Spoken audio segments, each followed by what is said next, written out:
Sound to your mind.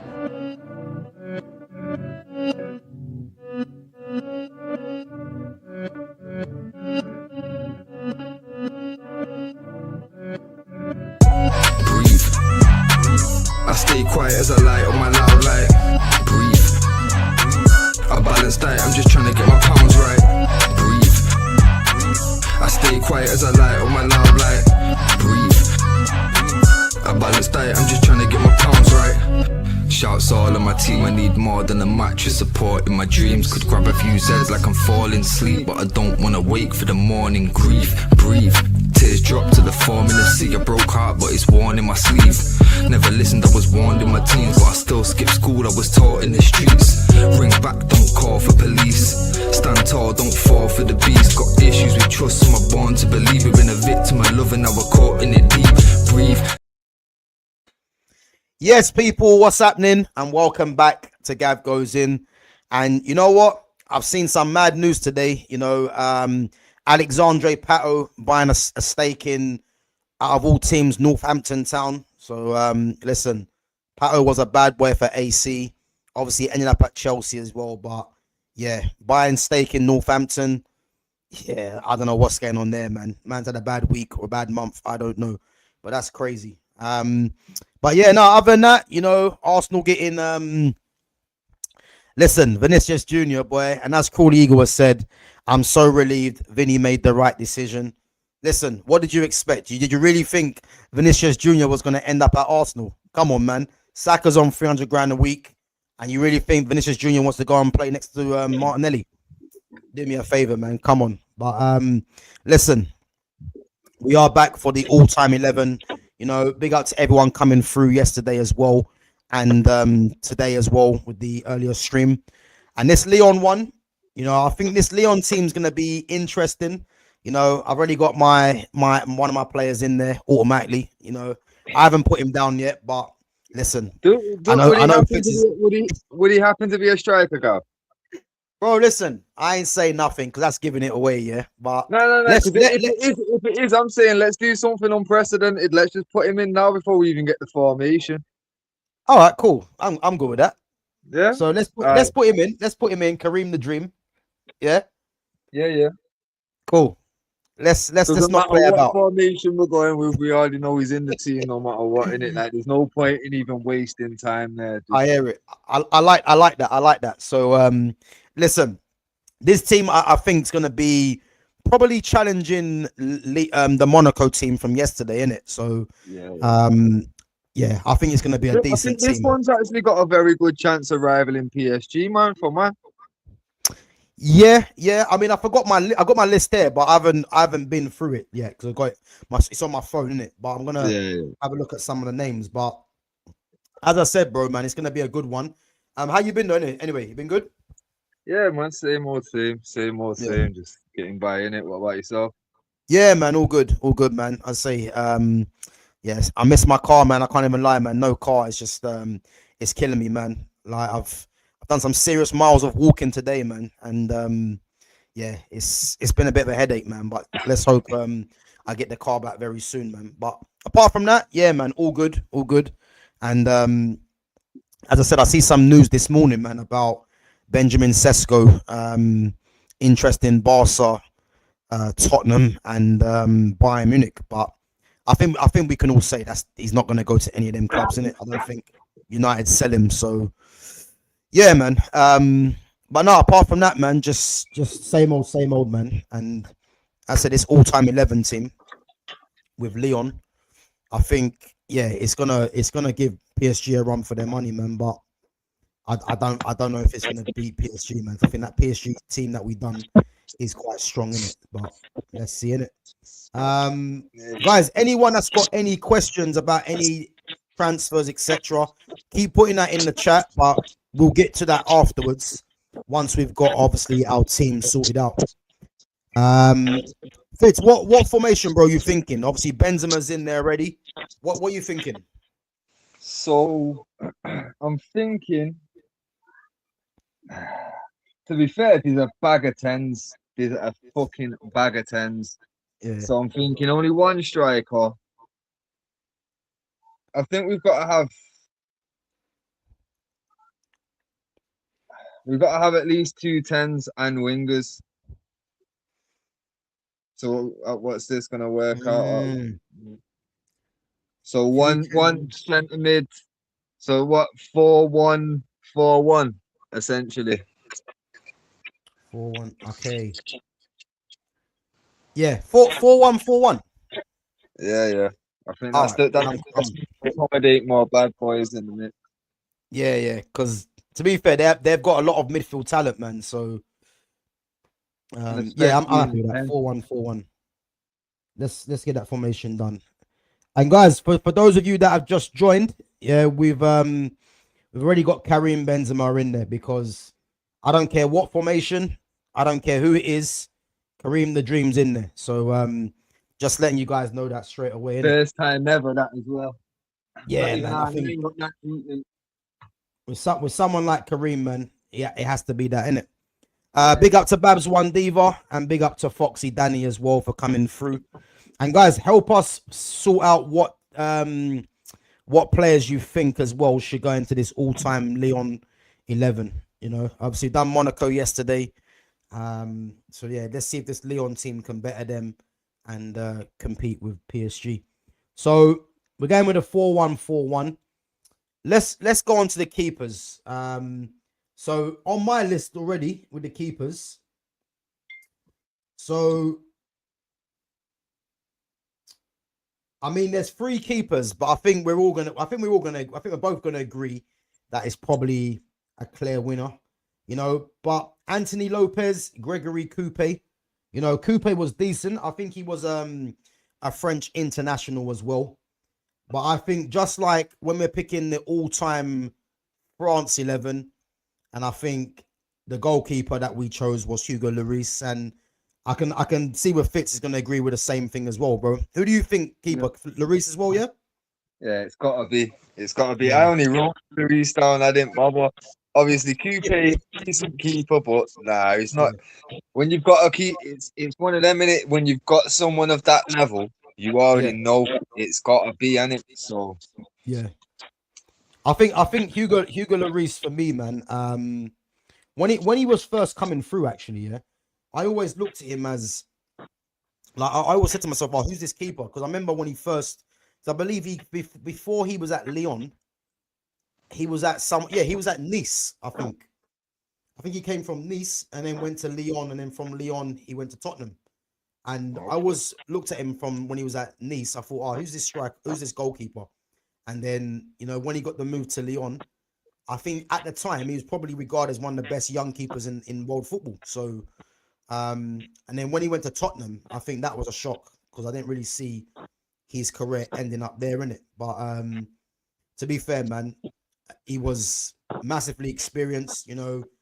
More or less won. What did he win? So he's won World Cup. He's won the Euros with France, I think, as well. I think club wise, I'm not sure what he's done club wise. I don't think he's won. So with Tottenham, I don't think he. What did he win with Tottenham? Did he win anything with Tottenham? I don't think he did he? don't think so. They might win a League Cup or something or an FA Cup, maybe. Yeah, yeah. Because if you remember that team, that Tottenham team, was like he was around some good players like during his stint at Tottenham. You know what I mean? Yeah, So yeah.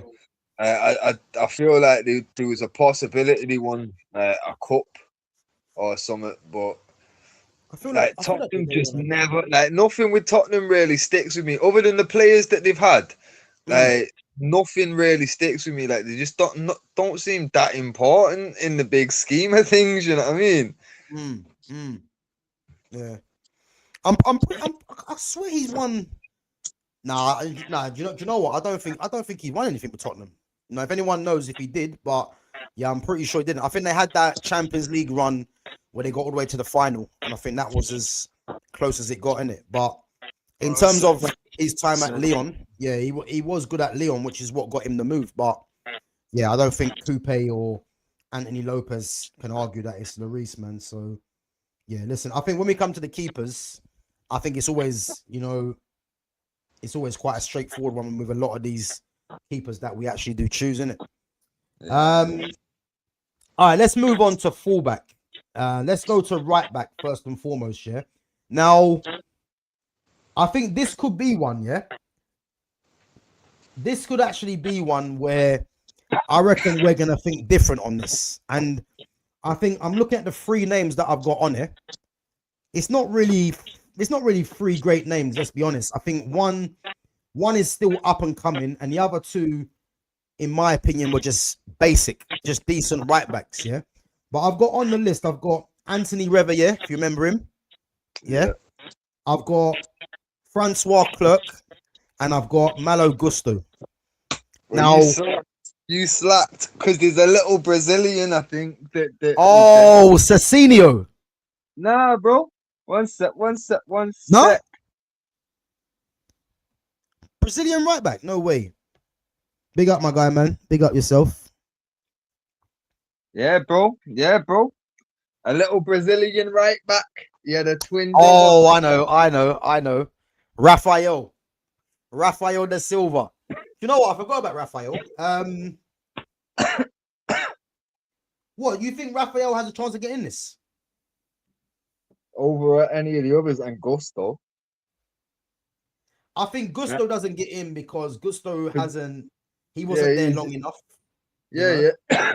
And obviously he's got a long career ahead of him, kind of thing. Like it's unfair to put him in this category now. But for me, like, United bias will always creep in with certain things, innit? And Rafael, if anyone remembers the day in the derby where Rafael put Tevez on his ass and then fucking went head to head with him, bro, he won my heart that day. Because fuck Carl. He's actually a decent right back. Decent right back. And I remember he was someone. Yeah, I've got it. Let me check it quickly. All right, watch that and then we're putting Rafael in. Yeah, let's see this. You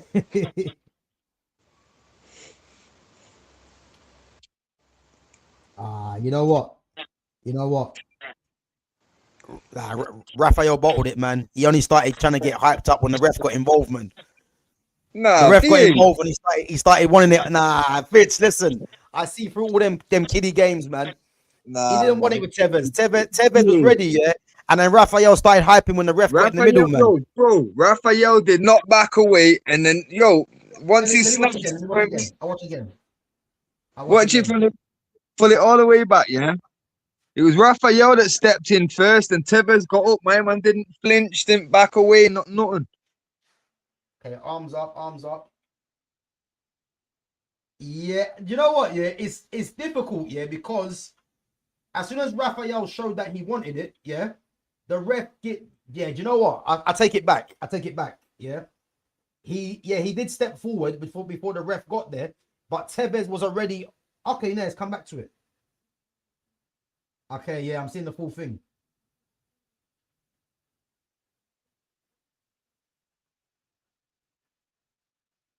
Okay, yeah. I get what you mean.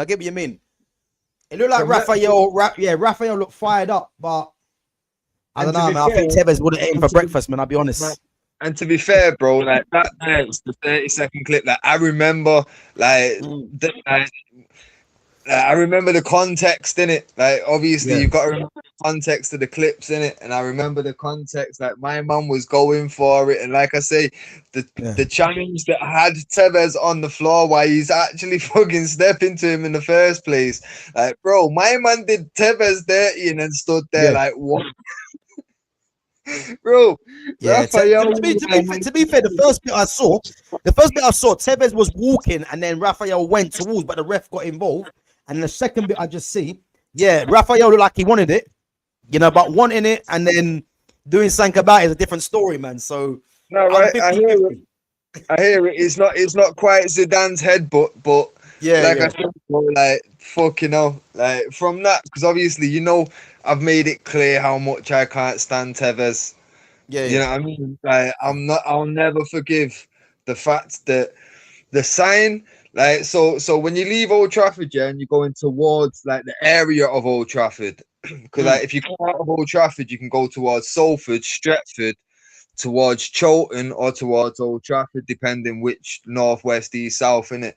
So if you're going to Old Trafford, there's a big billboard that used to have for like 18 months. It had like our back five of Evra, Vidic, Rio, Neville, and Van der Sar about best defense in Europe, and it was there for fucking time. And then when Tevez made that switch, they changed, like them cunts bought the rights out for that fucking billboard and put that "Welcome to Manchester" sign up in it. Oh, serious? Bro, yeah, and the amount of times I had to walk past that motherfucker. Nah. Tevez. Wait. So City bought that with Tevez on the front there. Bro, Tevez, they bought the rights to the billboard sign. A stone's actually, when if you're walking from Old Trafford football ground to Old Trafford like ends, bro, you had to walk past that sign. And for me, when I'm traveling back to like, because I lived in Stretford at the time, like I've always lived between Stretford OT kind of thing, innit? Yeah, Bro, walking back home, because obviously all my boys are in OT. I'm coming to OT. I've got to walk past that sign. Then I'm going back to Stretford. I've got to go past that motherfucker again. Okay, so that sign was changed to a Man City sign with Tevez. Yeah, so it was a billboard that was always just standardly used, but then we fucking obviously like rented it out and just had it like on a like it just repeats over kind of thing, innit? It just never got replaced. It was just there for time, that best defense in Europe, innit? And then obviously next thing, Tevez made that switch. The fucking City came in with the money bags and fucking put that sign up. And like I say, bro, you know what? That's cheeky though. That's petty. Bro, trust me. This is what I'm saying. So this is why my pettiness stands how it is. You get me? Like, bro, that is so petty, man. This is what I'm saying, bro. Like, it's outrageous how petty this shit is. Like, this is when like Fergie was calling them, like they did that, and that's where I think it was from that he termed the phrase "noisy neighbors." I think, or it might have been a little bit before that, but because he said "noisy neighbors," that might have been the fucking like the response from them essentially, like "Welcome to Manchester" with a big blue sign with Tevez celebrating in the City shirt, bro. Welcome to Manchester, yeah, big blue sign right out between Old Trafford Stadium and Old Trafford ends. You're taking the piss, bro. Yeah, nah. I have to admit, man, that is that is mad cheeky. I can't even lie, man. That is. I never even knew that. Never even knew that. Trust me, never bro. Even knew that. It's deep rooted, bro. What? And Tevez on the front of it, yeah. Bro, the whole sign was Tevez, 2 arms out, just stretched out, celebrating like taking the piss, man. Taking the piss. Sky blue. Yeah, taking the piss. Taking piss, bro. Yeah. You know what it is though, yeah. Part of me is laughing because it's like you see like shithousery like that, yeah. Like I've got time for that, but when you actually think of it, yeah, it's like for City to go and do that, it's the intentions, isn't it? Yeah, they know exactly what they're doing. Yeah, it's a piss take, bro. But that's what I'm saying, like, because Fergie had a bit more class than that. He's not doing them kind of things, you know what I'm saying? Like, it's not that deep, like, because bear in mind, Fergie, like, never really seen him as much when he started making a little bit of noise. That's where it was like noisy neighbours shit. But he didn't really see them as like the real threat. Liverpool was always like obviously as in competition, it was always Arsenal, then Chelsea, and then obviously later on City. But like Liverpool was the overall threat, and like City were just bro. Bear in mind, I remember constantly like just laughing at guys in City shirts because bro, the amount of relegations and shit that man had. Always lower league football and shit. Main Road was a shithole. It was bro, it was absolutely shameful to be a City fan back in the day. You know what I'm saying? So it's like Sean Goater and Paul Dickoff. You get me? Like anytime they signed the name, like bro, if if we went through an all-time 11, which we will do soon, like no spoilers, but like they have got some fucking incredible names, but the asterisk next to it is, yeah, they might have had George Weah, but it'd have been 35 or something, you know what I mean? Like fucking Georgie King people Fledsley in that. retirement and shit, like Mm. it's ridiculous, but I am. like I said, it's yeah, they were never really deemed anything too serious in it, and then that Tevez move with that sign, because obviously, we actually loved Tevez, you know, like I loved Tevez, like him and Rooney, like bro, it was perfect having them man together in the team because they just It was an absolute problem, man. Tevez bro, and Rooney together. trust me. So that, like, bro, obviously he's been there. He's been there on the loan. He's fucking done everything with us. Like, he's definitely gonna be signing. You know what I mean? It was a formality, but nah. Then obviously money came calling, didn't it? And But bro, you know what? But you know what it is though. Yeah, I actually think United. I think United. I think it was more United rather than Tevez. I think United. There was. I remember, if I remember right, what there was something going on where United didn't really make the offer to Tevez early enough or something like that. I heard. United had it from when they wanted to sign him initially, yeah. And because there was all that bullshit with his agents and shit, they had to basically loan him because they knew it was too complicated. We're not going to get it wrapped up quick enough. Let's just loan him and get the deal across the line. But from there, they had like a verbal agreement in it, like, and this is what I'm talking about. Like, okay, contractually, yes, he's free to do whatever. That's why he did what he did and didn't get sued, and no problems like that financially. But this is what I'm saying about loyalty and morals, and you know what I mean, bro. My man's come to the club, verbal agreement that we're going to be signing you. You're gonna be on X amount, this, that, and the next. Everyone's happy, yeah. Then he goes on, has a fantastic season. Everybody loves him, has a great time at Old Trafford. The next thing, it's time, right? Okay, wait, like, there's nothing for us to discuss. We've had a verbal agreement already. You know the script. You know what I mean? But City come in, what are they paying you? Or what are they gonna pay you? We'll pay you X amount. Sweet, and go in there then, innit? Like, no loyalty to him, bro. Just like all money and fair play. If you want to treat it as a business, treat it as a business, innit? But certain clubs, you can't do that to us. You know what I mean? Like, I understand why the Liverpool fans will never embrace Michael Owen again, because he came to us, but that was ultimate shithousery from Fergie. That's why I'm saying they were always the main focus. Fergie was constantly watching them. And he was just happy that them man were able to compete at the time, because all he wanted to do was make it so we had more league titles and we looked the more successful. That's why the Champions League was fucking so important to Fergie, even in the early 90s, because he wanted to match the Matt Busby thing, but he also knew that 6 fucking Champions Leagues is that's a stumbling block. Yeah. You know what I mean? So he wanted to close the gap on everything, and that was the thing. Like, Liverpool were the main focus for that reason, innit? And like I say, Michael Owen can never go back to Anfield. I understand that fully, but that's why I think the Owen one was odd, innit? Because like him going to United just made no sense on his part, innit? But and again, we even moved him off. We only paid him when he played. The special contract where we all pay as you play. If you're not fit, you don't get a paycheck. You get me? Like, that's crazy, bro, we mugged everyone off in that situation. That was Fergie just rubbing salt in wounds, I promise you. But that's what I'm saying. The Tevez one stung more, because it's like, we could see we had like the foundation was there, and they were both around the same age. We knew we could get 5 years out of this. You know what I mean? To then go to City knowing what they already had. It's like, bro, you're taking the piss. You're taking the piss.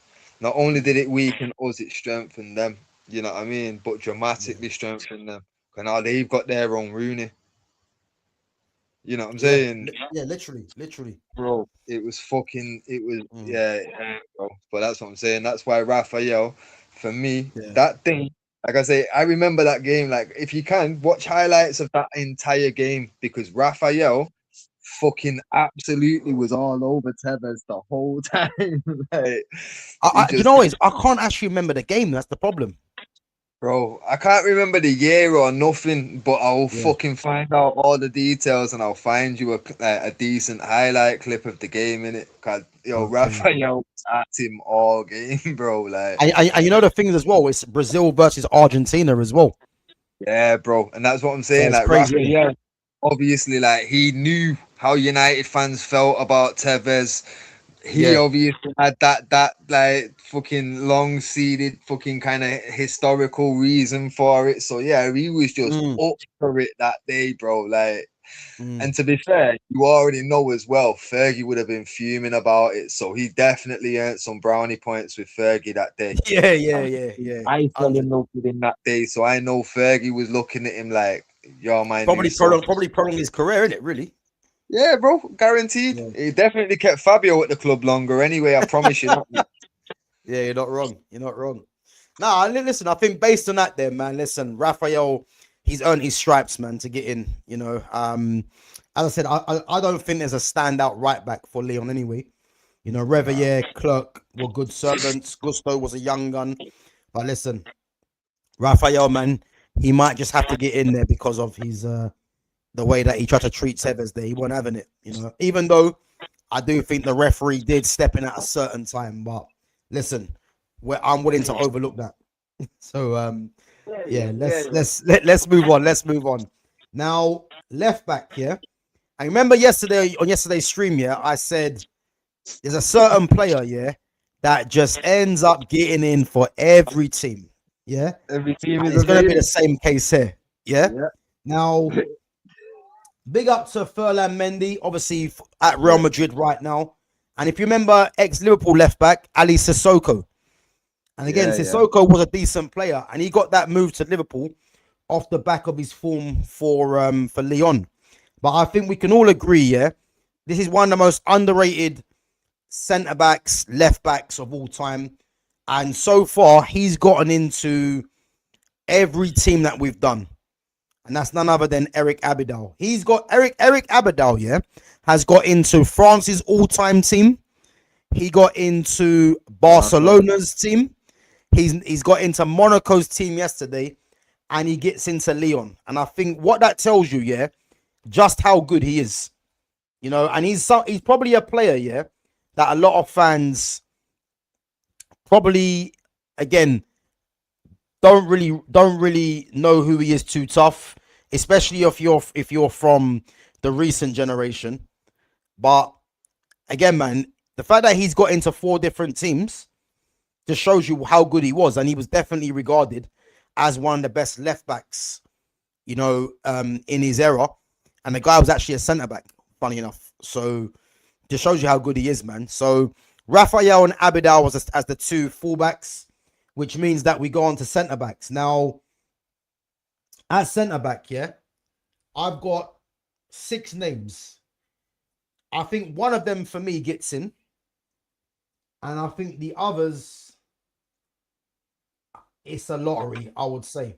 But I've got, if you remember the Brazilian Chris, yeah, you've got Samuel Umtiti, Joachim Anderson, who I think is a very good defender. Obviously, he's playing for Fulham now. Obviously, he was formerly of Crystal Palace. Jerome Boateng, Castelo Lukeba, and then Jean-Alain Boumsong, formerly of Newcastle. You know, put Lovren down. Oh, Dejan Lovren. Okay. That's good. That's good why we got 2 lists, man, because I haven't got Lovren down. Yeah. To be fair, me, I had 4 names. 2 centre backs are right-footed and 2 are left-footed, but I want the 2 right. To be fair, who was your left-footed ones? Umtiti and Lukeba. Yeah. So that's exactly who I'm thinking, and it's a straight battle between those 2, and for me, it's Umtiti. Yeah. You call that? Yeah. All right, let's put Umtiti in. Again, another defender, man. I think he did suffer with injuries in the end, but again, he was a very, very good centre back, which is what led. Titty did make it in the Barca team. That's what I'm saying to you, bro. That's what I'm saying to you. He was someone, yeah, that was earmarked early to be a top defender, man. You know what I'm trying to say? Oh, yeah. So, and you're thinking, so who's the other one? You're thinking, because I actually thought that Chris was actually quite good. Yeah, it was. It was for me. For the right-footed centre backs, I just had Boateng and Lovren. You don't think Joachim Anderson, no? Nah. To be fair, I already know I want Boateng. Yeah. See, I'm thinking now you put Lovren in there. I think Boateng was probably better than Lovren, though, wasn't he? You know what I mean? Yeah. Yeah. Again, Jerome Boateng, formerly of, Bayern Munich and Man City as well. And to be fair, I think at one time, before he got absolutely rinsed by Messi in the new camp, if you remember, man was doing baby giraffe on the floor. Like, I don't know what he was playing at, man. And ever since that, yeah, I think he, just like Maicon, yeah, he got exposed, innit? So, yeah, man, I think, but before that, he was probably was when you're saying, top 5 defenders in the world, he probably was in a period where he was probably one of them. Yeah. At least for a season or two. Yeah, he was very composed on the ball, had decent pace, decent strength. So, yeah, man, listen, I'm happy to put Jerome Boateng in there. And he's actually still playing. He's playing for Lask. Fucking hell. Lask Linz. Yeah, he's got to call it a day, man. He's got to call it a day. Can't be playing for Bayern City, and now playing for Lask. You know what I mean? That's taking the piss. That's the thing, though. It's crazy when you look at some people's the run of clubs. It's like, fucking hell. Like, how the fuck have you ended up all over the place, literally, like, everywhere? Yeah. Like, doesn't make sense. Crazy, isn't it? Fucking insane. Crazy. All right, well, that's the defense done. So Hugo Lloris, Rafael da Silva, Jerome Boateng, Samuel Umtiti, and Eric Abidal. Now, let's move on to the midfield because we've got the striker sorted, yeah? We've got the striker sorted. So I think picking this midfield, yeah, is going to be difficult because, I mean, there's so much talent in this midfield, yeah?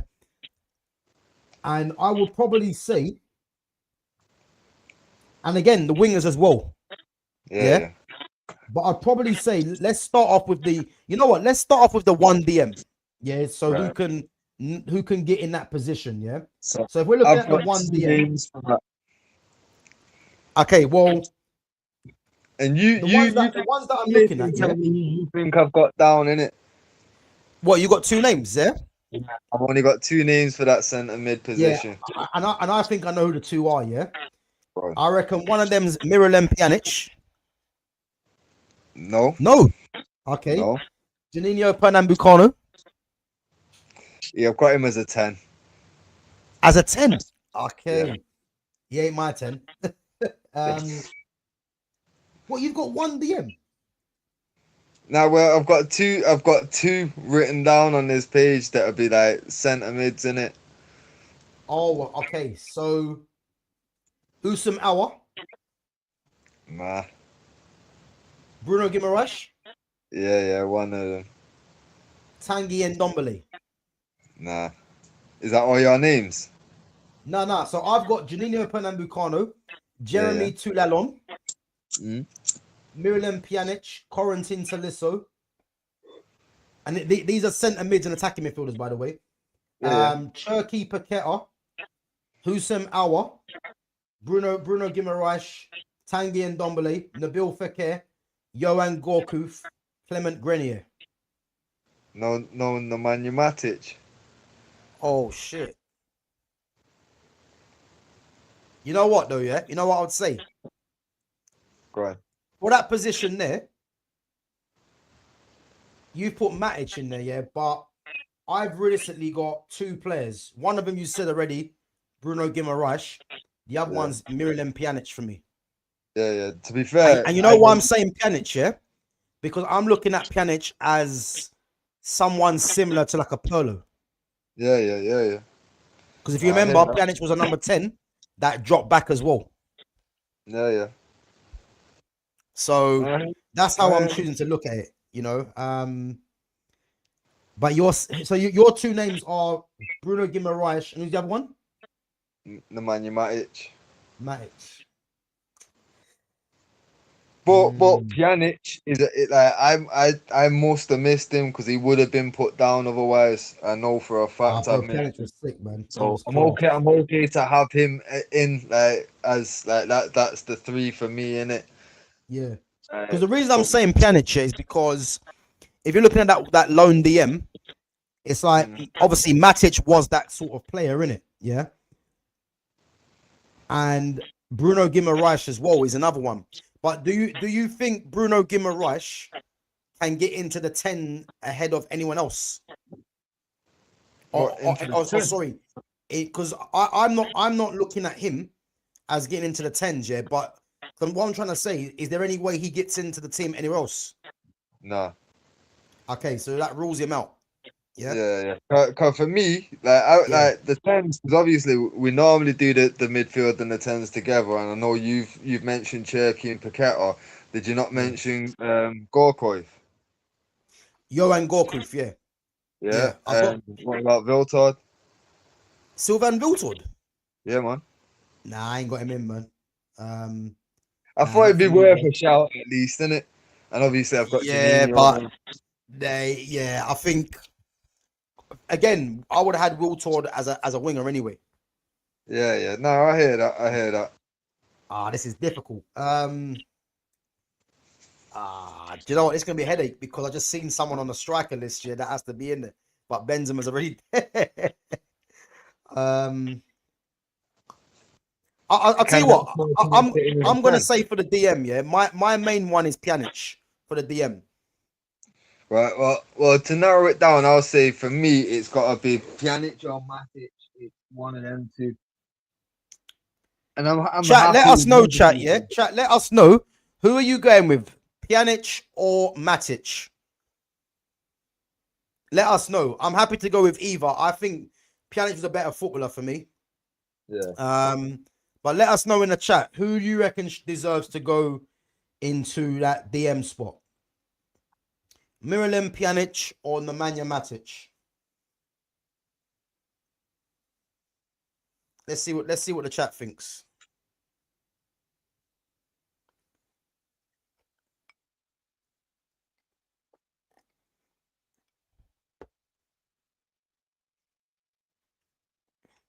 So big up there less reckons Matic. You think Matic, yeah? You know what? I'm happy to go with the majority in it. I think Pjanic should be there, but if you guys think Matic, then yeah, listen, let's put Matic in there. And again, I think Matic, another one I think was quite underrated. You know, left-footed DM, Chelsea, United. I'm pretty sure there was someone else he actually played for as well. But yeah, listen, I'm happy to put him in there, but I thought Pjanic had a chance, you know.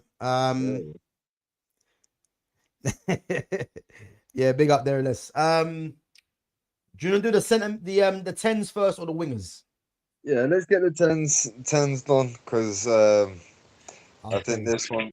To be fair, it's gonna be a headache. By the way, it's gonna be a headache. So I'm looking at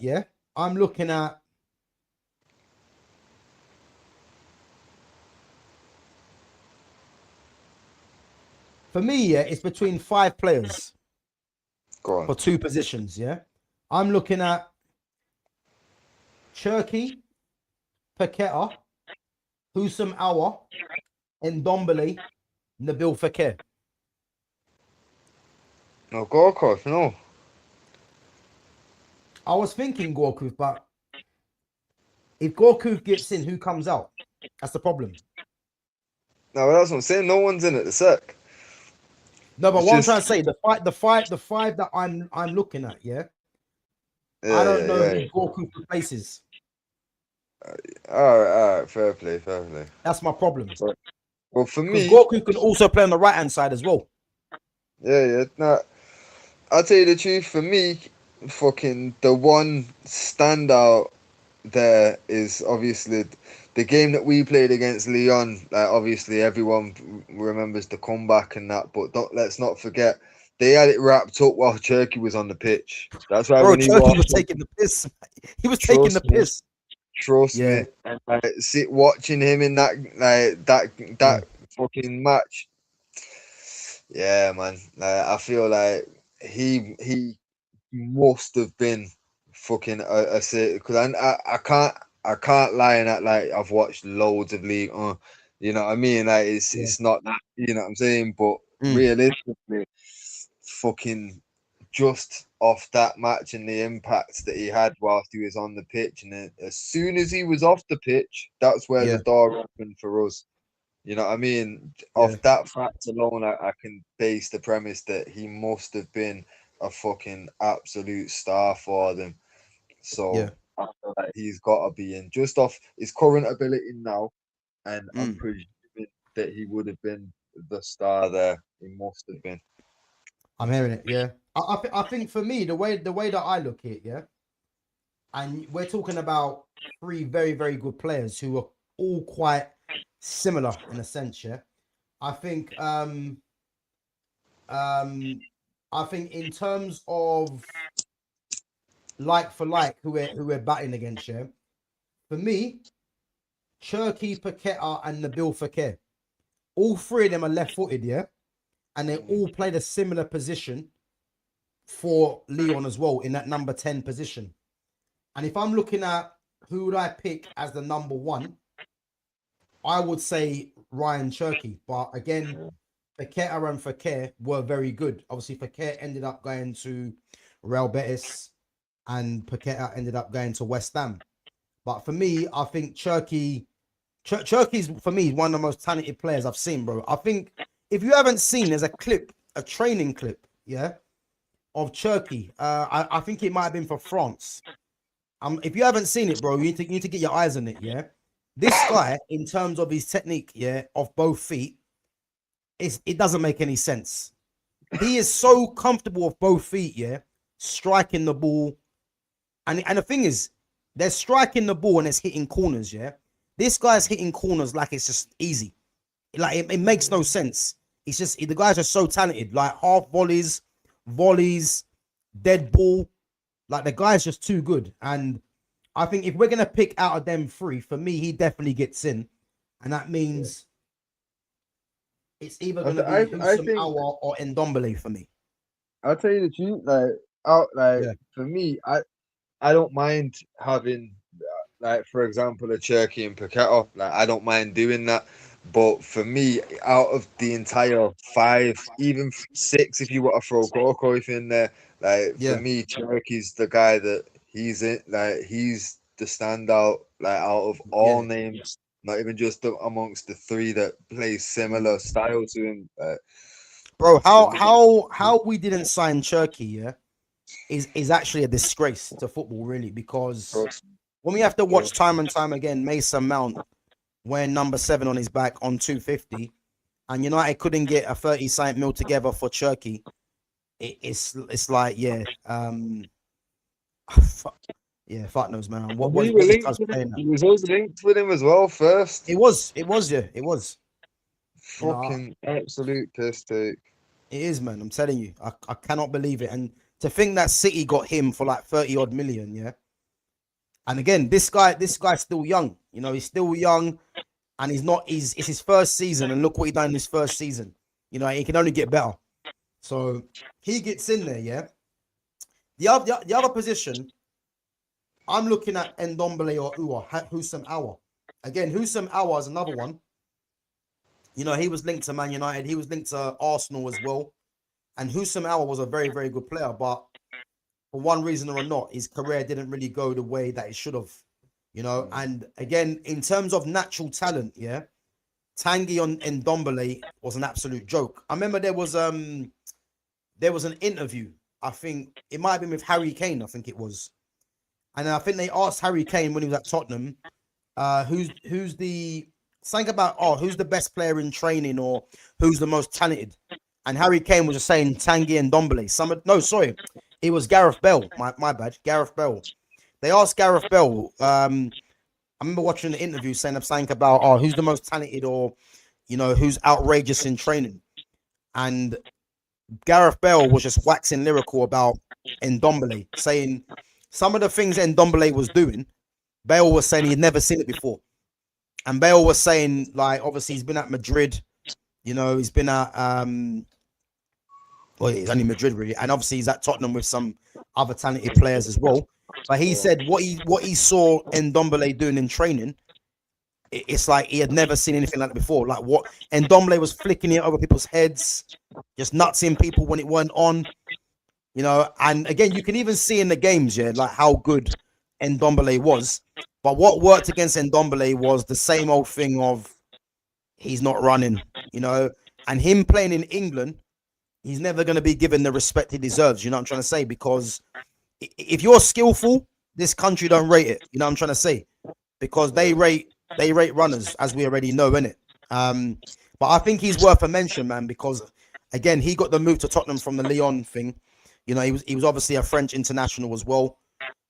Obviously, career didn't go the way that it should have, but he's definitely worth a shout, man. Husam Ua and Ndombele.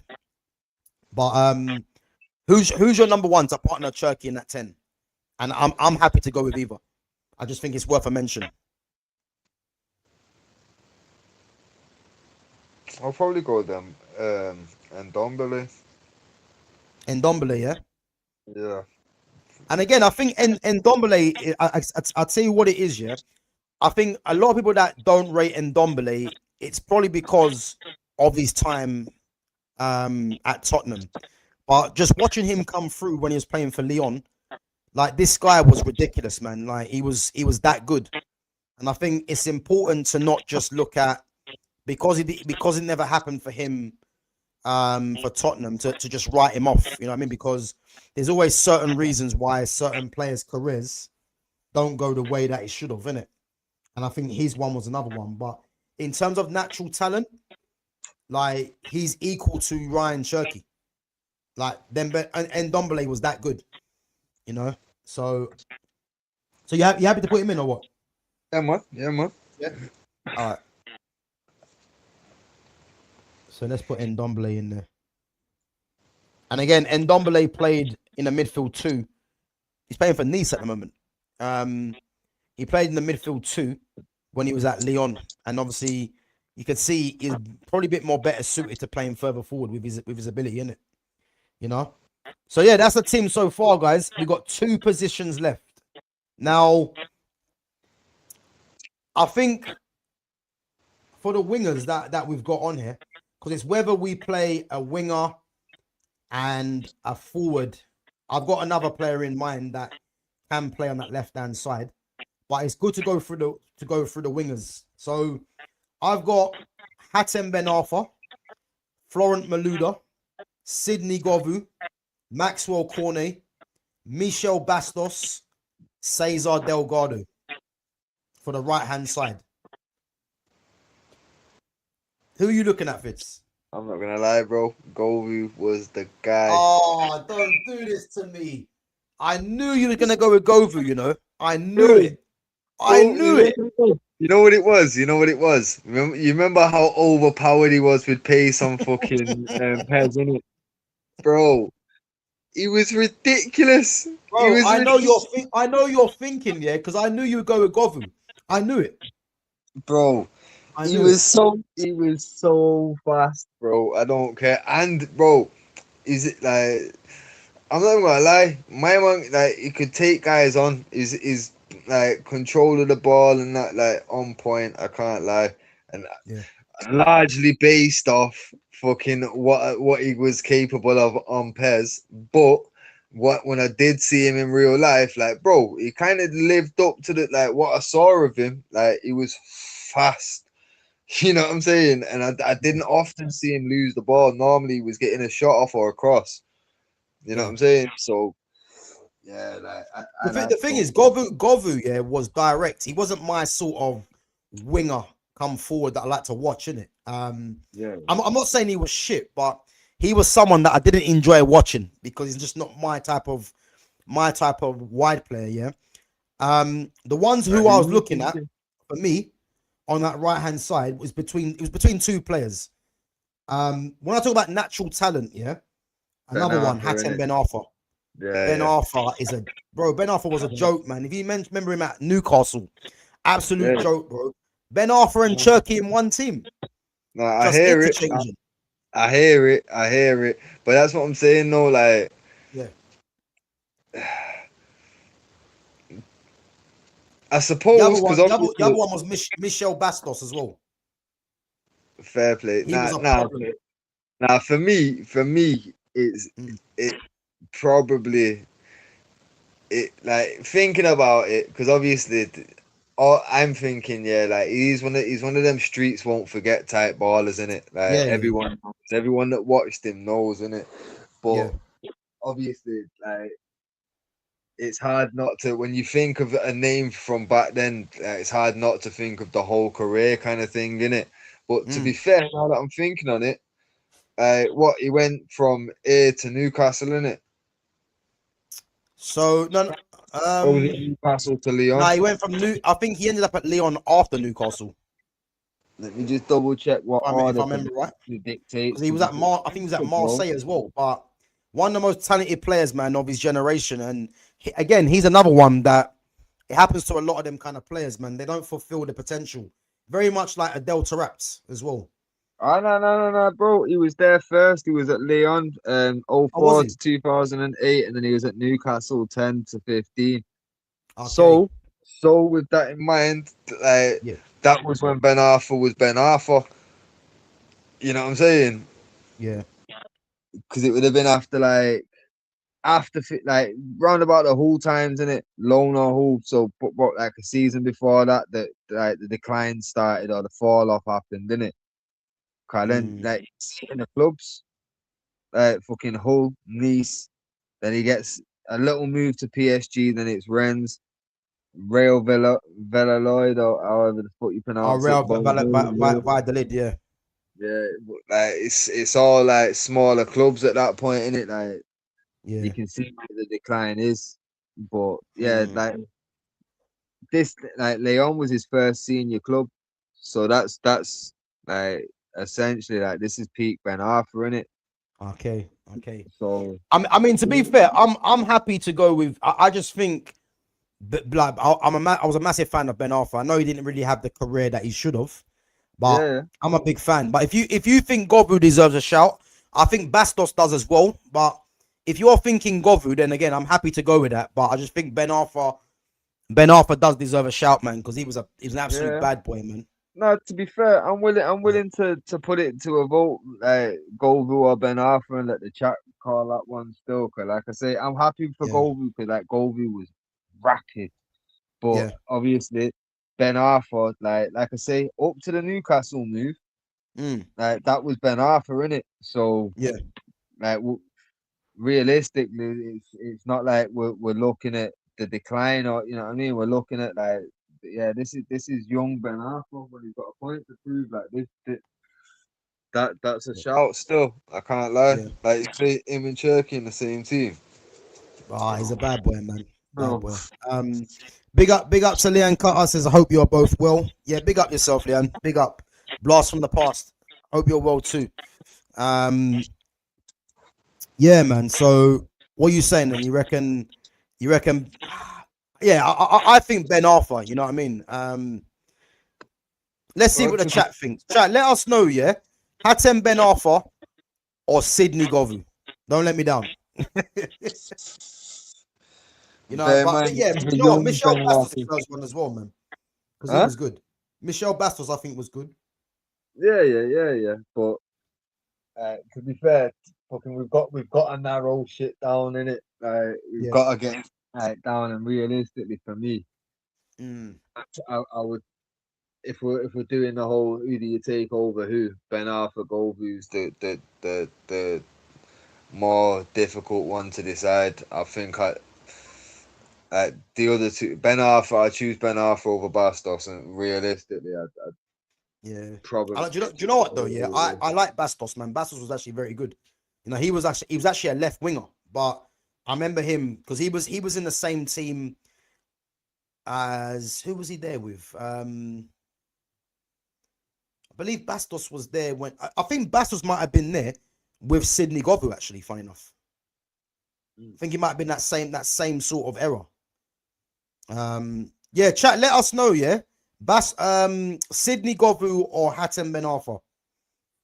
Anyone that votes first will put that player in. I think the left-hand side is going to be interesting because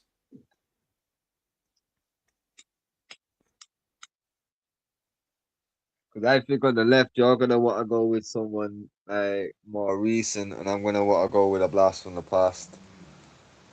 on the left-hand side. Yeah. So I'm looking at literally two players. That's all I've got written down. Yeah, I think we got the same. But again, I'm happy to go with either because I think either one probably deserves to be in there, really. But because Benzema's there, it's Benzi, you know what I mean? So, all right.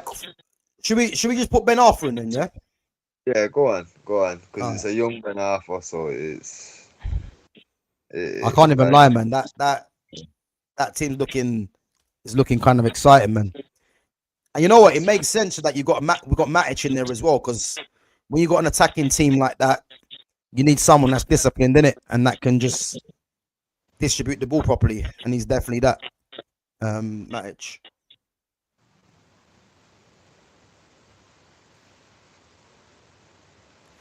So yeah, Hatem Ben Arfa gets in there again. Ben Arfa come through with the likes of Nasri, you know, and players. If you remember a player called he was obviously linked to Man United in the past, Jeremy Menez. Remember him? Yeah. They all come through at the same time, bro. I'll tell you now, yeah. You see that France under-21 team, bro. The amount of bad boys they had, yeah. I believe at one time they had Nasri, Menez, Ben Arfa, Benzema all in one team. I swear to God, they had all them players in one team. The amount of talent there, man. Joke. Absolute joke. All right, this left-hand side, yeah, is between two players. And both of them play through the middle as well. Yeah? So the two that I'm looking at, and let's go to the strikers and give them a worthy mention, yeah? The other three strikers, Lisandro Lopez, Bafatimbi Gomez, and Milan Baros. But again, Kareem the Dream's there, so they don't get in, yeah? Now, this one position is down to Memphis Depay and Alexandre Lacazette. Yo, you missed who I'm going for. Who's that? Laurent Malouda. No, I said Malouda on the right-hand side. Did you? No. Yeah. Put him on the left where he played for Chelsea, bro. I know, bro, but I already had it planned because the thing is, I feel like Lacazette should be in there. Yeah? Nah. Because Lacazette was deadly for Lyon. But I feel like Depay has a chance. And I think, do I put Malouda in there ahead of them two? I don't. That's the only problem. I had Malouda and Depay. I genuinely thought you'd go Depay and have to go in Malouda. Lacazette, bro. I understand. No, but bro, you know what it is, yeah? You see Lacazette, yeah? Lacazette was very good for Lyon. I think Lacazette is Lyon's all-time top scorer as well. Okay. But he can't get in there ahead of Benzema. So it's like you got to find another position for him. And this is what I'm trying to say to you. I think that because Depay can play out there, and Depay was very good for Lyon as well. You know, Depay was instrumental when Lyon, I believe Lyon got all the way to the Champions League semi-final, and Depay was instrumental. So that's the only reason why I'm Depay or Lacazette. Then that's what I'm saying. Go on. Then would it not make more sense if you wanted to get Lacazette into this team to just go like what 4-1-3-2? Yeah, but who we dropping then? Who would you drop? No one. Ben Arthur just gets pushed into a 10. Oh, okay. What, and go 2 strikers then? Yeah. But but you know what it is? Part of me is thinking the pie. No, I hear it. But that's what I'm saying. If you're gonna end up doing Lacazette, you might as well do the formation switch to accommodate him because it can work. But Okay, all right. if you Who are you thinking then? The pie? You're thinking Lacazette over the pie? No, to be fair, bro, I was going Maluda. I was wanting wings. You get me? But if you're putting Maluda out and we're putting it down to those two, because to be fair, I can understand the logic for Lacazette if he is the all-time top goal scorer for them and all that. It makes sense. So I can understand accommodating him and putting him next to Benzema, like with those 3 back behind him as 10s. It's gonna be insane. So I'll be okay putting him in, but ideally I had it in mind with wingers in it. So if we're doing it with wide men, then yeah, I'm gonna go Depay in it. Yeah, see, I'm pivoting to the pie, and I think Lacazette misses out for me because it's Benzema. Even though Lacazette is all-time top scorer for Lyon, like Benzema's Benzema in it, and I say Depay can play left-hand side as well. And I think having that team there with Depay, Ndombele, Cherki, and Ben Arthur, that's frightening for me. To be fair, that's frightening with Benzema through the middle. So I'm happy. If there's anyone that objects, let us know. But I'm thinking Depay, man. Yeah. All right. Well, you have to put Depay in there, yeah.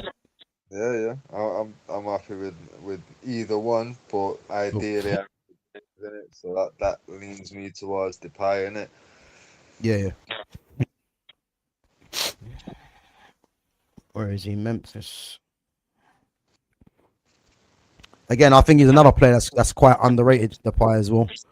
You know, obviously when he come to Man United, you know, he wasn't ready for that kind of, authority at United, in my opinion. I think giving him a number 7 shirt, because I think didn't he replace Ronaldo, innit? No. Was it Ronaldo he replaced? Nah. Who did he come in to replace to take over number 7? It was Ronaldo, I swear it was. Nah, it wasn't because Ronaldo fucking left under Fergie, innit? Or you talk? Yeah, he left under Fergie, and fucking Depay came in. Fucking was it a few seasons after he come to the club? Yeah. I think he come in round about fucking Van Gaal time. I think it was Van Gaal that brought him in. To be fair. Oh yeah, of course it was. Yeah, it was. But yeah. So basically, no. Oh, sorry. I think Depay took over 7 from Antonio Valencia. Yeah. Valencia took the 7 off Cristiano. Yeah.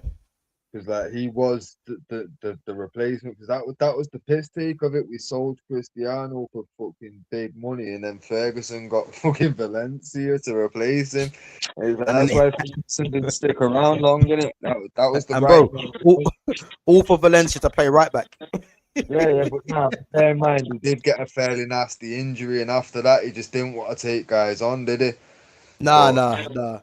Bro, but watching him play football, man, was horrible. I can't even lie, man. Watching him play football was horrible, man. Watching him at fucking Wigan, like, bro, he was exciting there, but I didn't like him at United. Nah, but to be fair, he was actually a solid right back. To be fair, you know, wore the captain's armband as well. You know. Yeah. Crazy, man, crazy. Ecuador international as well, you know. So yeah, putting Ecuador on the map, man. But yeah, I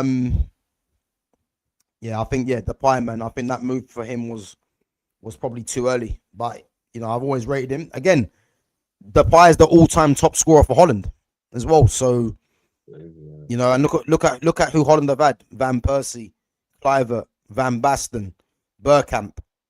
You know what I'm trying to say?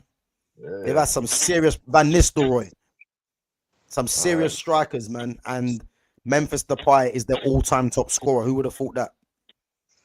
You know, just goes to show you, innit? You know.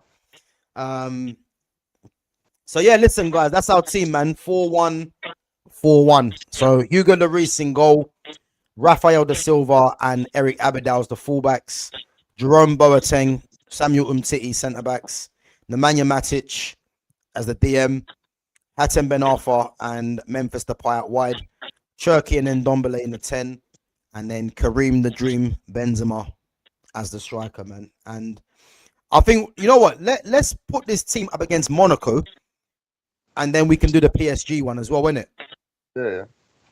So Lloris or Flavio Roma, I think it's going to be Lloris, you know, no problem there. Rafael da Silva or Djibril Sidibe. That's quite a tight one, isn't it? Yeah. I think that's probably like a toss of a coin, isn't it? You know? Yeah. I don't think United bias is going to go Raphael for it, though, innit? Yeah, I think I'll probably just pick Rafael as well, personally, but he's not really a standout winner. Yeah. So, yeah. We'll say Rafael, so 2-0 Lyon, yeah? Jerome Boateng or Ricardo Carvalho? Another tough one.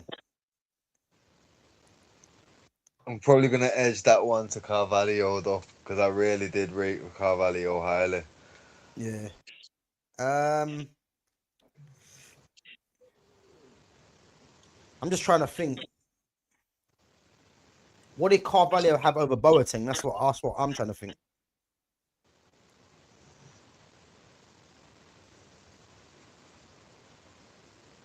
I don't really know what he had over Boateng. He might have been slightly better on the ball. Yeah. But Yeah, no, he was definitely better on the ball. I'm just thinking Boateng probably has a physicality over him, innit? Because Boateng was good on the ball as well, but I think Carvalho was better on the ball. But yeah, I think Boateng's. What you think Carvalho is better on the ball than Boateng? Yeah. Nah, not for me. Not for me. I think Carvalho is slightly better on the ball than Boateng. I don't know. I disagree. I think Boateng is better. Carvalho was like the Rio of that partnership at Chelsea. You know what I mean? Like he bro, he was good on the ball, man. I think that was one of his main strengths for me. Yeah, no, I hear it. I just thought Boateng was more smoother, innit? You know what? I'm happy to go with Carvalho then. We'll go with Carvalho. Make it 2-1. Samuel Umtiti. Wait, how weird is this? Umtiti or Abidal? Abidal, but no, and then Abidal's competing against himself. So so Abidal and then Abidal or Evra. So is Abidal going to get in twice? I think we'll give it to Evra because you know, I mean, we can't put him in twice, but that's odd, isn't it? That's odd. Nemanja Matic or Aurelien Tchouameni.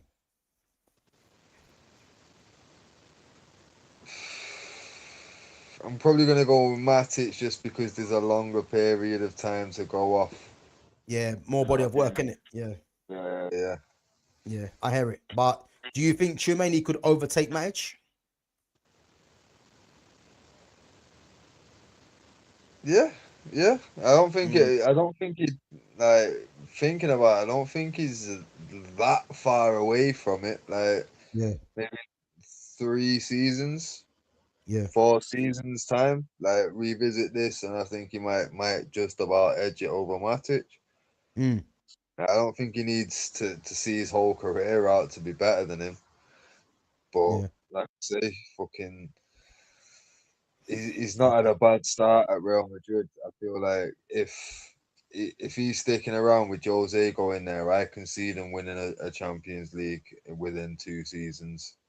I can't see Jose being there longer than 2 or 3 seasons, but I can see him winning a Champions League in that time. Yeah, I hear it. So I feel You like remember Matic at United? Yeah, I do, man. Matic was actually decent for United. To be fair, I think he was better at Chelsea, but Chelsea. but yeah, no, he was. I thought he was decent for United, man. Yeah, I thought he was decent. Yeah, he did a job. He did a job. Yeah, I agree. All right. I think this one's gonna be straightforward. Yaya Toure or Ndombele? It's gonna be Yaya. Without a doubt. Yeah, it's gonna be Yaya. But again, Ndombele was mad talented, man. But Yaya, as I say, Yaya's for me. I think he's the best midfielder to play in the Premier League. I'd argue that with anyone. You know, I think there's other players that are in contention, but I think for what Yaya Toure had, man, I think, yeah, no one talks about it, but the guy was an absolute problem in that Premier League. Bro, when he was at Man City, yeah, it felt like if Yaya Toure just wanted to turn it on, like you couldn't do nothing because he had so many weapons. And the thing is, some of the goals he scored as well, yeah, I never even knew Yaya Toure had that in his game. So you're bringing in a guy, yeah, that was playing centre back for Barcelona, played DM, and he's coming to the Premier League playing 10 and making a mockery of the league. That's what he was doing. The guy was mocking the league, man. It's like you couldn't get near him. It's ridiculous. So, yeah, listen, when it comes to Yaya, man, there's not many players that are getting ahead of Yaya Toure, man. So, yeah, he's in there, man. Cesc Fabregas or Ryan Cherky? I think, again, another straightforward one, but, you know, Cherky could potentially, you know, rival that, you know. Ben Arthur. Who's the white players? Oh, Ben Arthur or Bernardo Silva? It's got to be Bernardo Silva, isn't it, really? Yeah, it's got to be, definitely Bernardo Silva. Memphis Depay or Anthony Martial?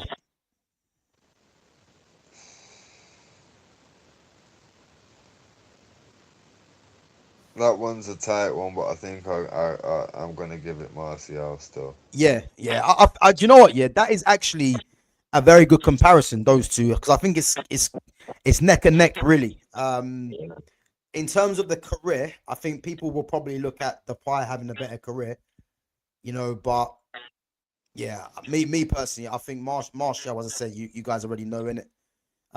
But yeah, I think Martial just pips Depay for me. And then Benzema and Falcao. Interesting one. It is, but Benzema, like, here's the thing though, yeah, people don't say like, oh, Benzema only got fucking like really to that world class and shown what he was once Cristiano left Real, but he was setting pace in the French league. Then when he went over there, like, to Spain, fucking obviously he thought he was gonna be the main man. Cristiano comes in, he's got to play back up to fucking Cristiano essentially. Yeah. So he did that perfectly. You know what I mean? Yeah. So I don't see how people can say that, oh, he only really stick like, because he didn't. He complemented Cristiano perfectly and fit in perfectly to the system. Obviously, before that, to earn his fucking switch to Madrid, bro, my man was balling. So just the consistency alone, if it was just going off time at the club, it might be a bit more difficult because it's very close at that point. But yeah, Benzema for consistency and how long he was fucking. Let's be clear, one of the top strikers in the world at all times, basically. Yep. Yes, sir. I mean? Listen, I think for me, personal preference, like again, Benzema ahead of Falcao for me, and even though Falcao was elite, Benzema's Benzema, yeah. And how highly I rate Benzema, the only strikers for me personally that are ahead of Benzema of all time, like central nines, for me is R9 and it would have been Adriano. But again, Adriano, you know, if you want to start saying longevity, and again, you know, you obviously I know you're probably gonna say Andy Cole as well. Of course, I've got the Andy Cole shirt on today, bro. And you know what makes me laugh? You know what makes me laugh now, yeah? When you think of Manchester United, yeah, and Andy Cole, you think of that exact top with the collar. You know that?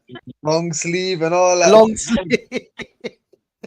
You know that, bro. Whole nine. I'm telling you. And you better have Cole on the back of that. You know that? Now, to be fair, bro, I've not got Ah. names. I've not got names printed yet, but I've ordered all the bits and all that to get it done. Cause obviously, you don't have the numbers and the shit from that season. You don't want to just go and get the current season's shit. Like, they've got a bit of, you know what I mean? It's got a match. Bro. It's got a match. So, yeah. Oh, yeah, as long as you don't get Bruno 8 on there, it's cool, man. Don't worry about that. BA won't get that twat on any shirt. Oh man, listen. But yeah, back to Benzema. Yeah, listen. I think only R9, and as we know, his idol was R9 anyway. You know, he modeled his game on him. He's the only one I can pick, really. Him and possibly Adriano, but longevity, as I said, ahead of Benzema. Because I think Benzema was that good. And again, I put Benzema in the mold of, you know, he had to play second fiddle really to Ronaldo. And as soon as Ronaldo went, Benzema come into his own and rightly won the Ballon d'Or. And I think that goes to show you the level of player that he was. You know, you don't be at Real Madrid for how long he was there for, leading the line, if you're not a top player. Because as we know with Real Madrid, if you don't do it within one season, you're gone. That's the standards of the club, isn't it? And this guy was doing it season in, season out, having played second fiddle to Ronaldo, playing from the left. Ronaldo leaves, Benzema just comes of age, instrumental in the I think, didn't they win like 2 or 3 Champions League with him leading the line or something like that? Something mad like that. So I think Benzema's there for me, man. During his time, Carl, weren't he there for something like 5 in total? 5 or 6. What Champions Leagues? Yeah. Yeah, possibly. Right, one sec. Let me just check that. One sec. I think Benzema's probably. I think he won 4 or 5 Champions Leagues at Real Madrid. I'm pretty sure he's done that. But as I said, man, one of my favorite players, Benzema. Unreal player. Yeah, he won it 5 times, bro. Yeah. Bro, that's insane. Yeah, but bro, why are we surprised? I mean, the guy's literally won every. I think the only thing he's not won, I believe, might be a World Cup. So I don't think he was in the squad. Was he in the squad when they won it? I don't think he was in the squad. Let me just check that now. Yeah, because when Giroud was leading the line, I don't think Benzema was there, because there's no way Benzema's on the bench for Giroud. And even though Giroud was a good player, but this is Benzema. You know what I mean? Nah. He wasn't there, was he? Nah, he wasn't. He wasn't called up.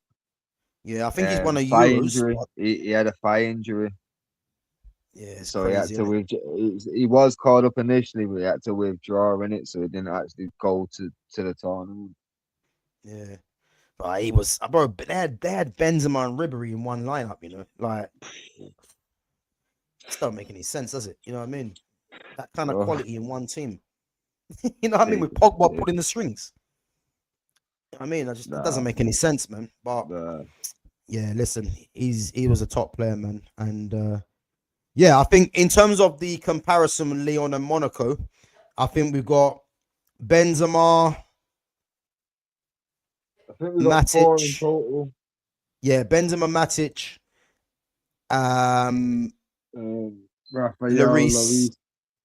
Raphael and Lloris, yeah. And again, there's no point in doing it with PSG, because I think the only one that gets in from Lyon's team is probably Benzema. You know what I mean? Yeah, or probably Abidal as well, because again, Nuno Mendes is still got it to do, innit? Yeah. You know what I'm saying? So it just goes to show you, man. So yeah, but yeah, guys, listen, that's our all-time team. Before we wrap it up, we're gonna just go through some of the news. Bro, have you seen the news about Rodri? Nah, what? So you know, obviously Real Madrid are looking at Rodri, innit? Yeah. Yeah. And you know what? I was always saying to myself, I'm surprised, yeah, that there's a certain team that won't go in for him at the moment because I think he's got them written all over him. Barcelona are now in talks with Rodri. Yeah. And the thing is, if Rodri's got any brains, yeah, he goes to Barcelona rather than Real Madrid because Barca in that position of where, you know, it was Busquets' position, yeah. Frankie de Jong, I think, has picked up another injury and he's very injury prone anyway. Yeah. They're crying out for Rodri. And if Rodri's got brains, yeah, Rodri's got he's got his Spanish midfield at Barca with Dani Olmo and Pedri. And obviously Fabian Ruiz obviously is at PSG. But if he's got brains, yeah, he goes to Barcelona. And I think if Rodri goes Barcelona with what they've got already, and if they get a striker in, you know, I think no matter what, if Mourinho does go back, Mourinho's there, and you know they've got some signings in. I think La Liga will be Barca's again. Champions League, I'm not sure yet because I think PSG are the team to beat. So, but I think La Liga they'll probably retain that if Rodri does go there. However, if Rodri does go to Real Madrid, probably Real Madrid probably edge it unless Barca.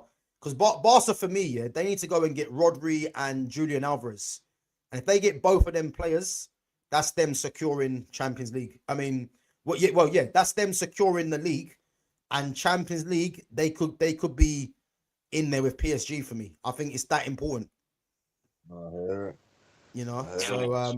So yeah, I think that the reason why the Real Madrid thing's taking its time is because Barca have come in now. But I think City are leaving it up to Rodri to decide. Yeah. So either he signs a new contract or he goes to Barca or Madrid. It'll be interesting to see what he does, but he's not got bad fucking options, has he? Bro, he's probably got the two best options he could ever wish for. You know what I mean?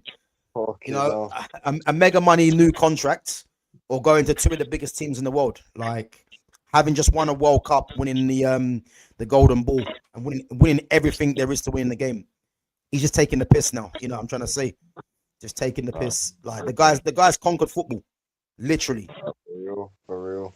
Like he's conquered football, man. And his next contract, yeah, he'll be on serious money wherever he goes, whether it's Barca, Madrid, or staying at City. Yeah. Like, massive money contract, this one. Right, he's laughing all the way to the bank, man. I'm telling you. 100%. You can't even blame him, man. You can't even blame him. Top player. And, you know, there was too many people, you know, what made me laugh here is that when Rodri was out injured, people were forgetting about Rodri. When people were saying, you know, and even I was guilty of it, yeah? When people were saying, who's the best midfielders in the world, Rodri's name wasn't really getting mentioned because he was injured. And even when he came back, loss of form, it looked like he, you know, was losing track of the Premier League in terms of the pace of it. And look at that. One World Cup where he was the best player in that tournament by far. All of a sudden now, this guy's restored his has been restored back to his throne. You know what I'm trying to say? So yeah, man, it's crazy how football works like that, isn't it? Trust me, bro. Trust me. You know? But yeah, no. I mean, have you heard any news about United today? Anything? Nah, nothing. You know, the only fucking thing about United, like, I'm just getting like, I know that you're of the mindset of, well, because of the two deals we did, like we're clearly going about business in a quiet way. Anything can develop with no news. But with the day that passes, I'm just getting more and more frustrated. Like I've seen a thing before. You know what? Yeah, let me find it because I swear I took a screenshot, bro. It's about the signings made. Yeah, now when we've got no Champions League and when we have. Here it is. So, no Champions League signings. Di Maria, Zlatan, Pogba, Casemiro, Martinez, Cunha, Euro, De Ligt, and for the man that like him, Bruno. UCL signings: Amrabat, Hoyland, Mount, Lee Grant, Onana, Delo, Fred, Santos, Dan James. Bro, you're taking the piss. You're taking the piss. This is how we prepare for Champions League. They're the type of players that we can attract with no Champions League, but when we got Champions League, we're going for this. You're taking the piss. You know what though. I hear the frustration. I do, yeah. The only thing I'm banking on, yeah, is because listen, Ineos so far, yeah, you'd say apart from Ugarte, every signing that they've done has been a good signing in my eyes, yeah. So what I'm banking on, yeah, they know that because I'm even hearing talk about United might not sign another midfielder or another player, yeah.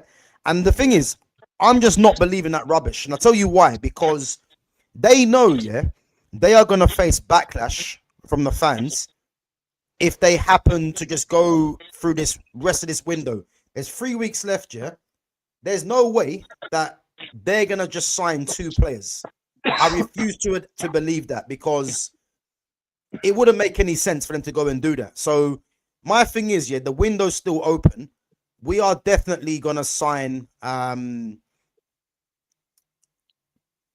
Remember we said as well 5 minimum. Yeah? Yeah. I'm still of that opinion. We still get 5 players because them getting Tillemans and Andre Santos.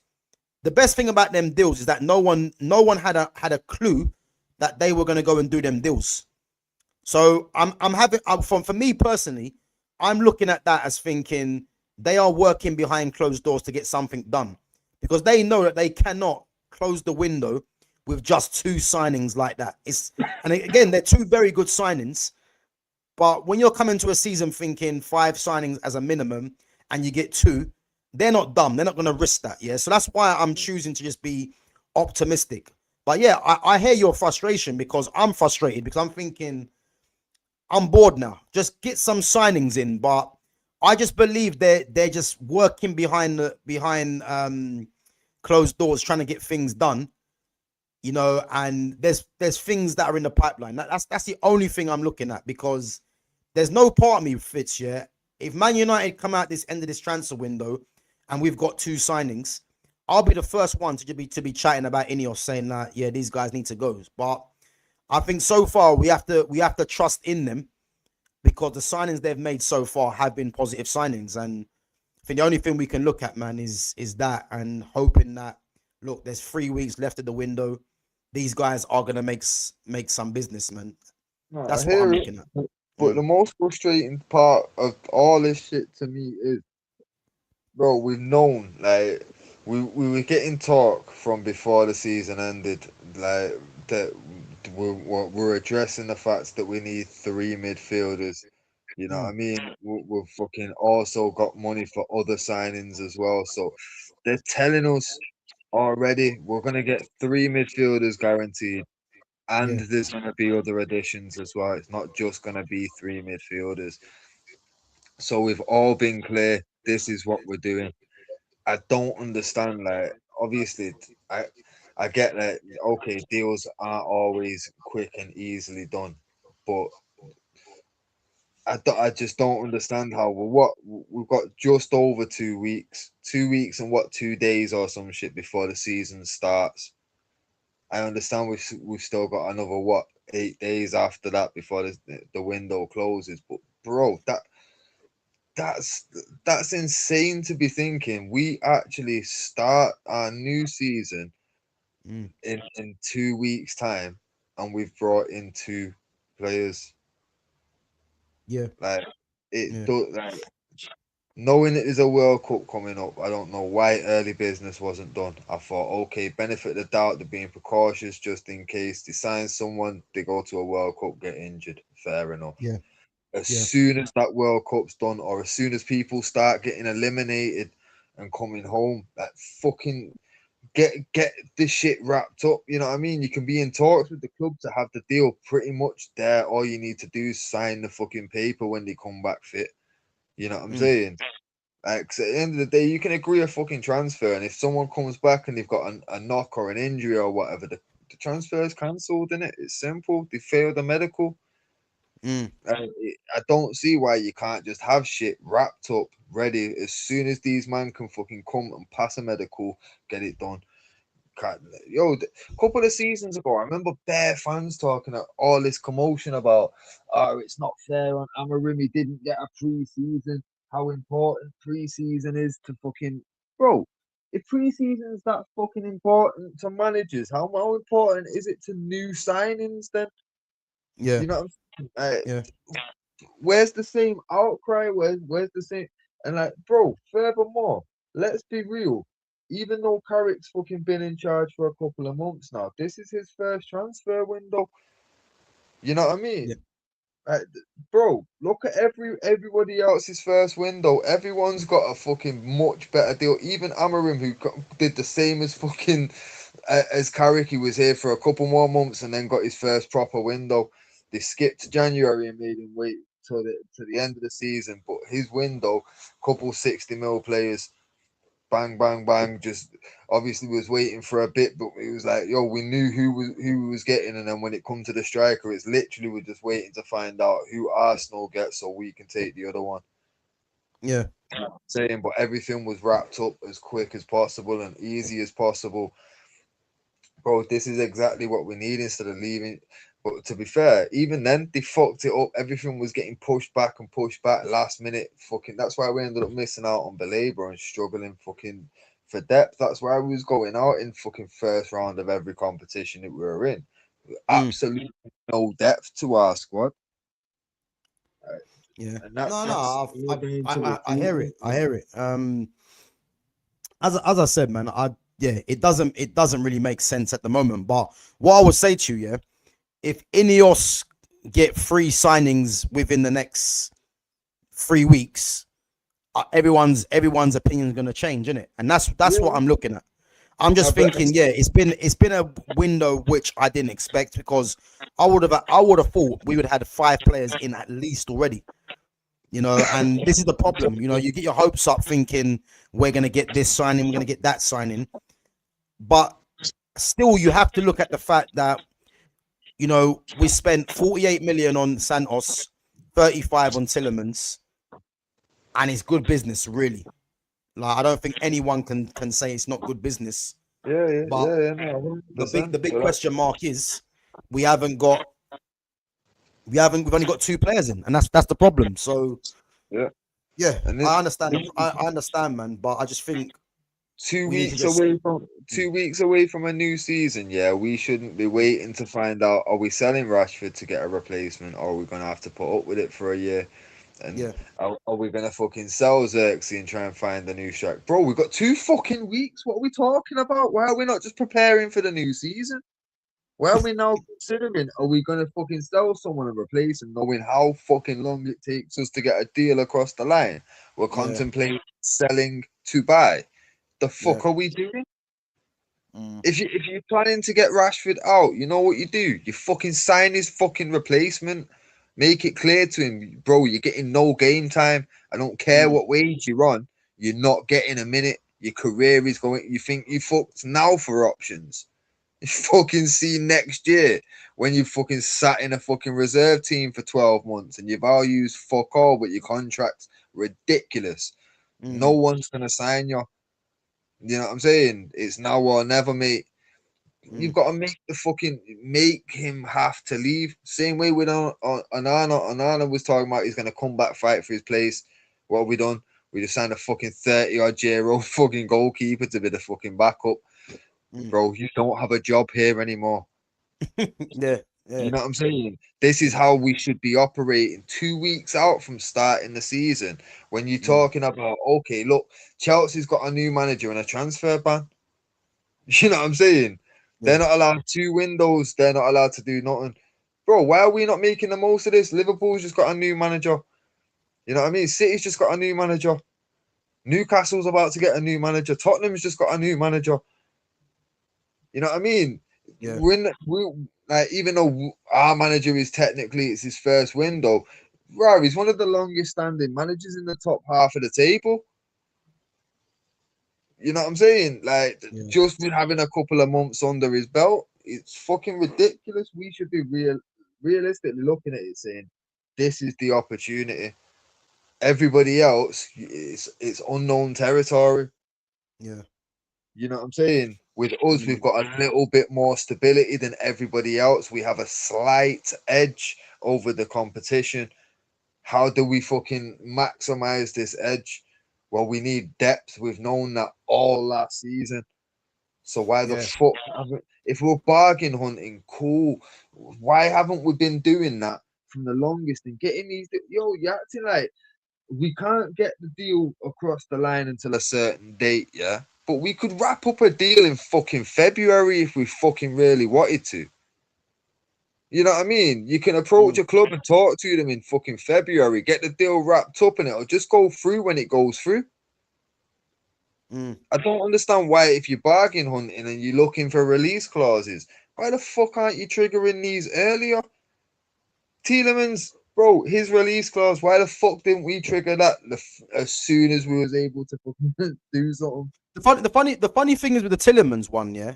I wonder if the club knew that the 35 million release clause.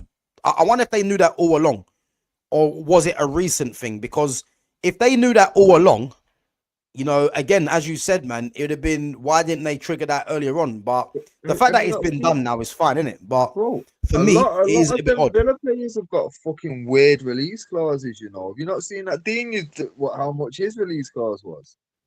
I think, wasn't it 14 million or something like that? 14 million, bro. Yeah. Bro, that's a joke. That's a joke. What do you mean? And the funny thing is, he's gone back to PSG. You know what I mean?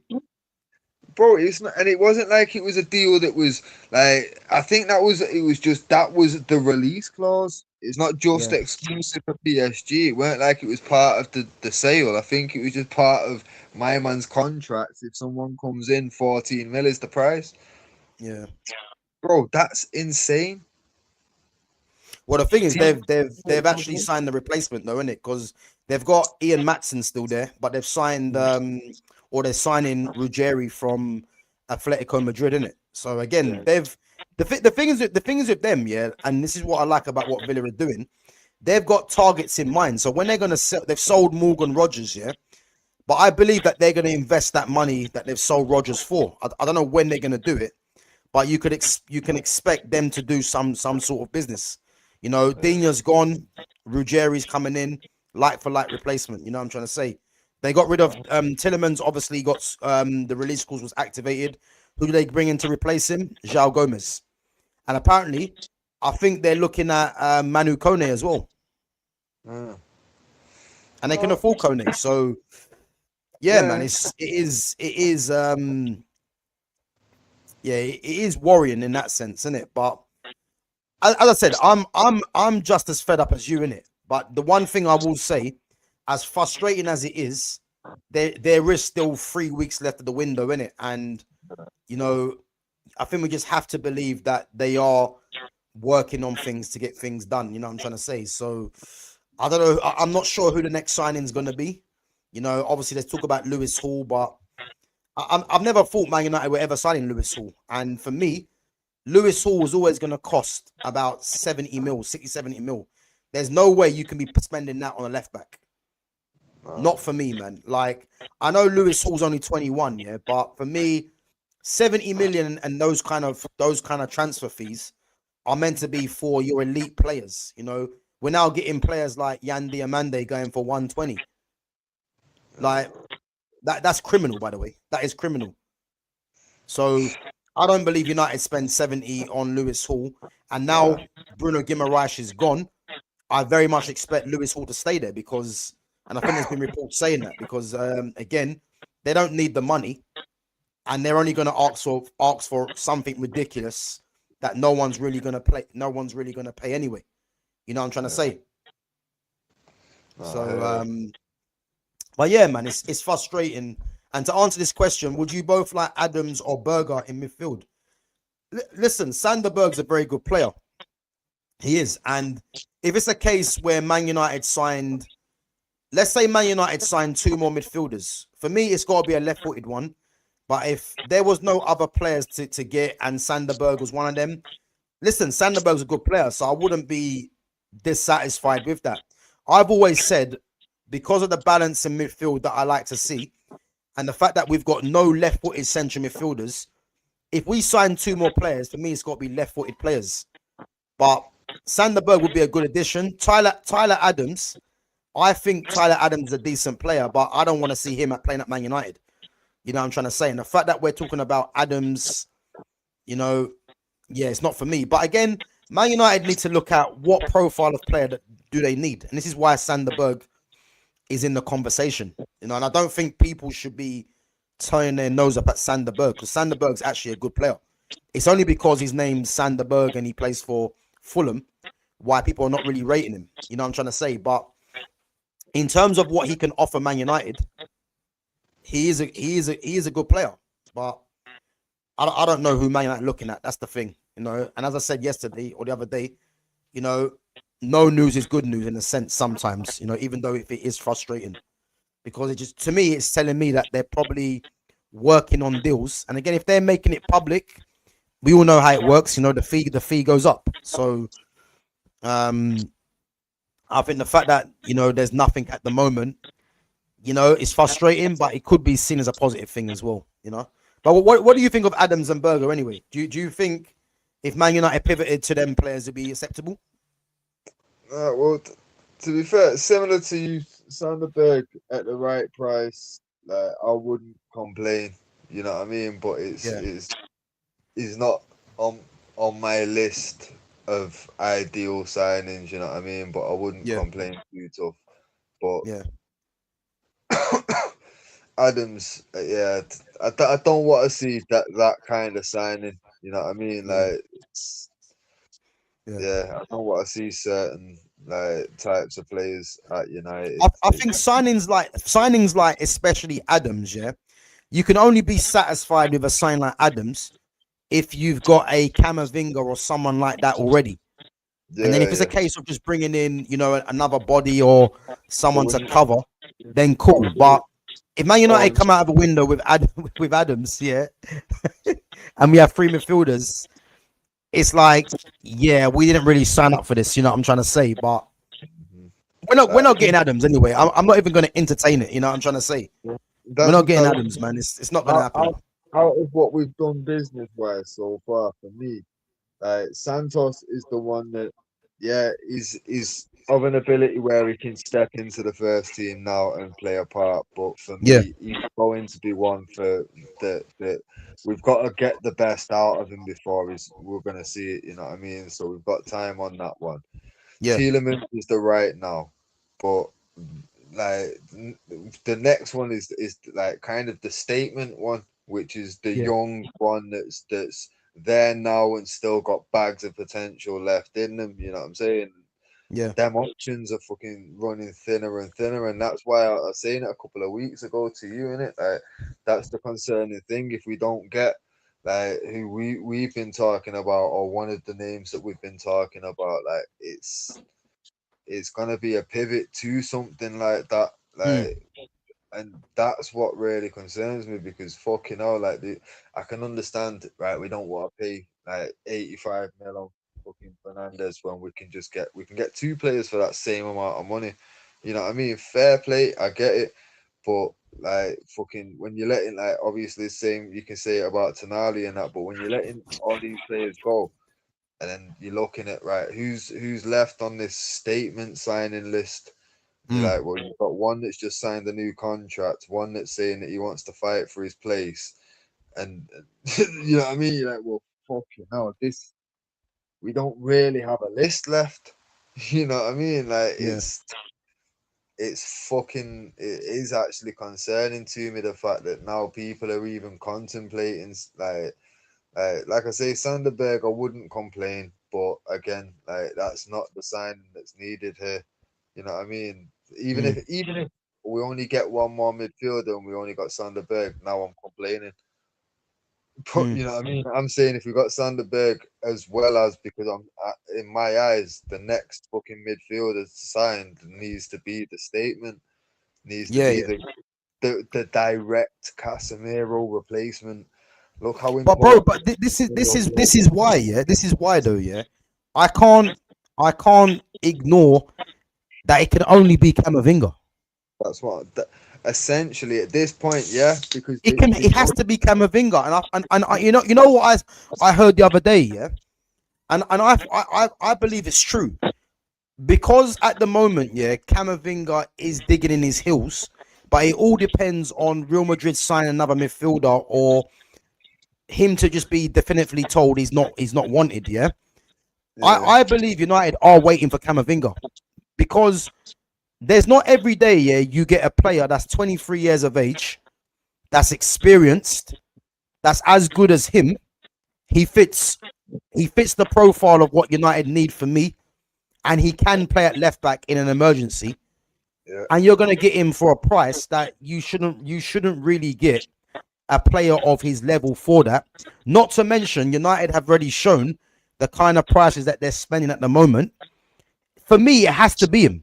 And I think they and I heard that they want Camavinga, but they're just waiting on Camavinga to show that to let Real Madrid know that he does want to move eventually, or for Real Madrid to start pushing him out. Because other than that, yeah, this whole statement signing, I mean, where's that come from? Is that come from Ineos? Is that just fan theory? no, You know what I mean? no, because there was a statement put out essentially about the three profile. Like when they mentioned that fucking we're going to be signing three midfielders, they were allotting 150 million for these three midfielders, and it'd still be funds available for other signings. Mm.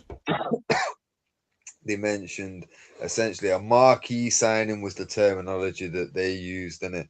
A marquee signing, fucking essentially one for the future, and like a fucking one that's a first team fucking like player essentially, but more of a squad player in it, like can come Yeah. in and out of the starting 11. Which for me, that's Tielemans. The one for the future is fucking Santos. So now the only thing that's left, Is the according to statement signing?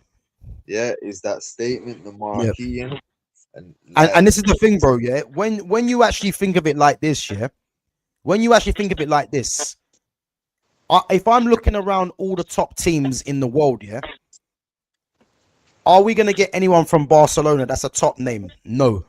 Yeah. Pedri, De Jong, no. Real Madrid, again, we spoke about Camavinga. Valverde was another one, but Valverde's not going to go because again, Valverde is actually the new captain now because Carvajal's gone now. You know what I'm trying to say? So that's not going to happen. PSG have got Fabian Ruiz. He's not going nowhere. Neither is Vitinha, João Neves. They're not going anywhere. But then you got Warren Zaire-Emery. Now, the reason why I don't think Zaire-Emery is going to happen is because Zaire-Emery is from Paris and he's going to cost about 80 to 100 million probably as well. Bayern Munich, there's no one. Kimmich is their captain, so that's not going to happen, or their vice captain. Then you look at Premier League. Man City, no one. Liverpool, no one. Arsenal, no one. Chelsea, we've already got Santos. So to me, yeah, the only and we're not going to get Tchouaméni because Tchouaméni signed a new contract and Mourinho wants him. So if we are going down that route of Premier League proven experience, Tielemans, up and coming Santos, and the statement signing, it can only be Camavinga. It has to be Camavinga. Because otherwise, if it doesn't happen, yeah, there ain't no one else. Because the names that were getting thrown about in the group, so like when people was saying like fucking, you see the more of a squad player signing, that's where Edison was falling into it. You know what I mean? Yeah. So he would be that one there. You know what I mean? Yeah. What do you think happened with that? Obviously, there was a bit of a fitness concern anyway, and then obviously I think that's where they found out about the release clause. Like thinking of it now, I think Tielemans might have mentioned something to Lamens about his release clause whilst they're away. Yeah, possibly. Because Possibly. because it would make sense in why What you think Lemens went back to the club and said? like, yo, just so you're aware, Tielemans has a release clause of 34 million or some shit. Like, 'cause Ferguson used to do that shit, so why wouldn't Michael Carrick say the same shit to the lads? Like, yo, you know what I mean? Nah, bro, Fucking listen, it could, it sounds wild, but it could be that. Because my thing is, yeah, like, I'll be honest with you, I never knew he had a release clause. And it's one of them things where, was there many teams that knew that he had a release clause? Because I heard someone the other day, yeah, say, you know, the likes of Arsenal and all these teams wouldn't sign Tielemans. That ain't true. That's not true. If you've got a player of Tielemans' level, yeah, Tielemans is what, 28 or 29? He's experienced in the league and he's got a release clause of 34 million. You mean to tell me if you did a midfield player, you wouldn't go and get him? So I don't believe that for a second. You know what I'm trying to say? I just think that not many teams knew that. And United, United could have used Lemens to go and find that information out. You never know. Because that's what I'm saying. Like, realistically, if my man, or even Tielemans might have gone to Lemens and said, "Yo, do you mind letting your gaffer know that I've got?" You never know, bro. Yeah, you know, I hear it. Like, it didn't take long to get contracts wrapped up, did it? It seemed like it was, yo, we've paid the release and it's a done deal. You know what I mean? 100, like 100, yeah. So realistically, I wouldn't be surprised if we was going for Edison, and then obviously a little bit of injury concerns delayed it. Within that time, found out about Tielemans' release, and then obviously pivot. Okay, we'll drop the Edison one, but now that probably made the younger one a clearer shot. It was probably between Santos and somebody else. But if they were going for Edison, who's a bit more defensive, they'd have probably gone for someone a bit more like forward thinking in the younger one, innit? Because like we've got Tielemans now, who's going to be going forward a bit more. So we've probably gone with the younger one being a bit more defensive minded. Yeah. And the marquee one, it was always like links like Tonali, Tchouaméni, Camavinga, like them kind of level names. It's like if you look at it now, most of them are fucking gone or off the table. It's like there's only really Camavinga left, but that's a dangerous game because fucking all it takes is for Mourinho to get there and say, you know what, I like you actually. You know what I mean? Like, and then where do we go? Okay, if we end up again, but again, I never really thought Tchouaméni was realistic anyway. I mean, yeah, I just didn't really take it seriously. You know, I mean, because we know Mourinho, the kind of players Mourinho likes. So I just thought as soon as Mourinho was arriving there, he's gonna instantly like Tchouaméni, and I think it was a straight choice between Tchouaméni and Camavinga, and I think because Tchouaméni's been playing more regularly, Camavinga's been in and out of the team. I think that's where Mourinho was going to pivot to, innit? You know, but to answer this question here, do you really think Santos was worth that price tag? Let me tell you something about Andre Santos, yeah? The fact that Man United managed to get Andre Santos, and again, I've not watched all of United's games, yeah? But from some of the clips that I've seen, you know, it justifies United going for Santos because Santos is 21 years of age. He's been earmarked to be the long-term successor to Casemiro. Yeah, he can play in the 6, the 8, and the 10. I believe he's better as a 6. And we've got him for 48 to 50 million for a 21-year-old. Manchester City have paid 116 million to Elliot Anderson. Are you telling me Elliot Anderson is infinitely better than Santos? And if he is, why is he better? What, because Man City bought him? But the only thing I will say though, we have got a horrendous track record with Brazilians. We have got fucking horrendous history. Yeah. But bro, what I would say, from what I've seen so far, and his potential, I'm optimistic because when I look at the fact that we spent 48 million or 50 million on Santos and some of the other price tags that have been flying about, he's going to prove value for money just because of the price tag. Because Elliot Anderson's never going to live up to the 116 million price tag. He's not. You know, you're seeing Diamande 120. You're seeing Morgan Rogers 117. We've got a guy that's the youngest out of all them. Obviously, Diamande's 19, but in the Premier League, and we've got him for 48 million. I mean, that is good business because I never thought Chelsea would sell him. So, but here's the thing, though. You know, Chelsea, like, once I've seen it before. Chelsea are trying to get rid of bare players, you know. yeah. So,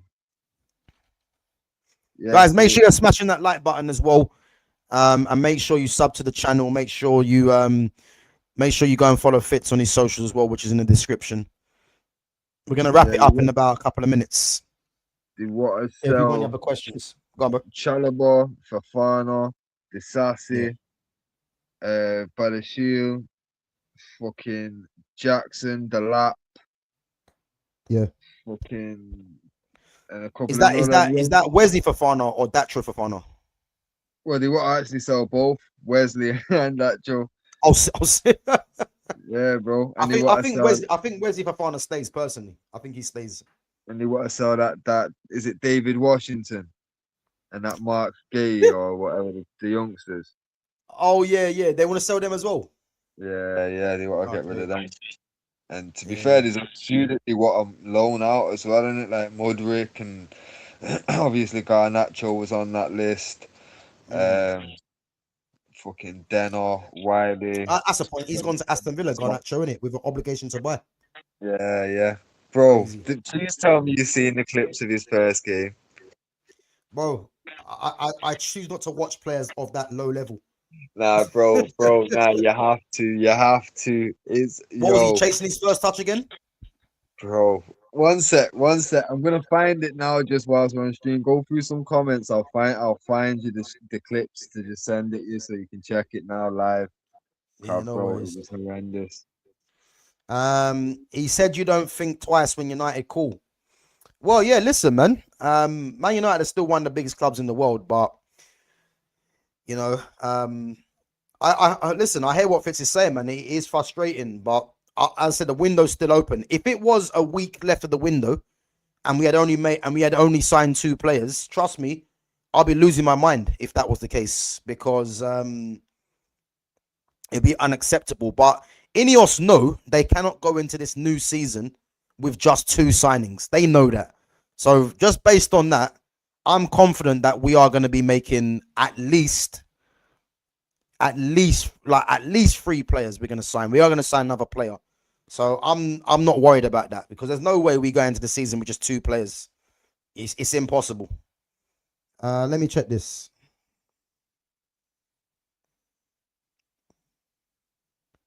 Let's check this.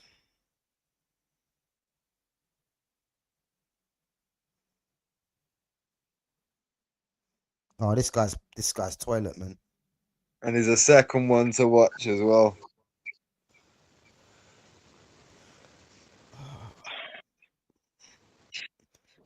And bro, we had people out here telling us that this guy would end up at Real Madrid. Maybe they meant, yeah, he'll end up at Real Madrid watching the game from the stands. You know what I'm trying to say? There was people out there saying that this guy is going to be a world beater. You know what I mean? It's almost as bad as one of the comments I was going back and forth with one guy on Twitter trying to tell me that, you know, Brandon Williams is the next coming of Dennis Irwin. Bro, I couldn't believe it. He actually said that. You know, I wish I could find the comment. Adamant because Brandon Williams can play left back both sides, is the next coming of Dennis Irwin. You know what I mean? Madness, absolute madness. But yeah, listen, this Garnacho guy is he's comical, man. He's comical. Like, how we still playing Premier League football is just a joke. Let me see this one. Oh my lord. Yeah, he's poor, man.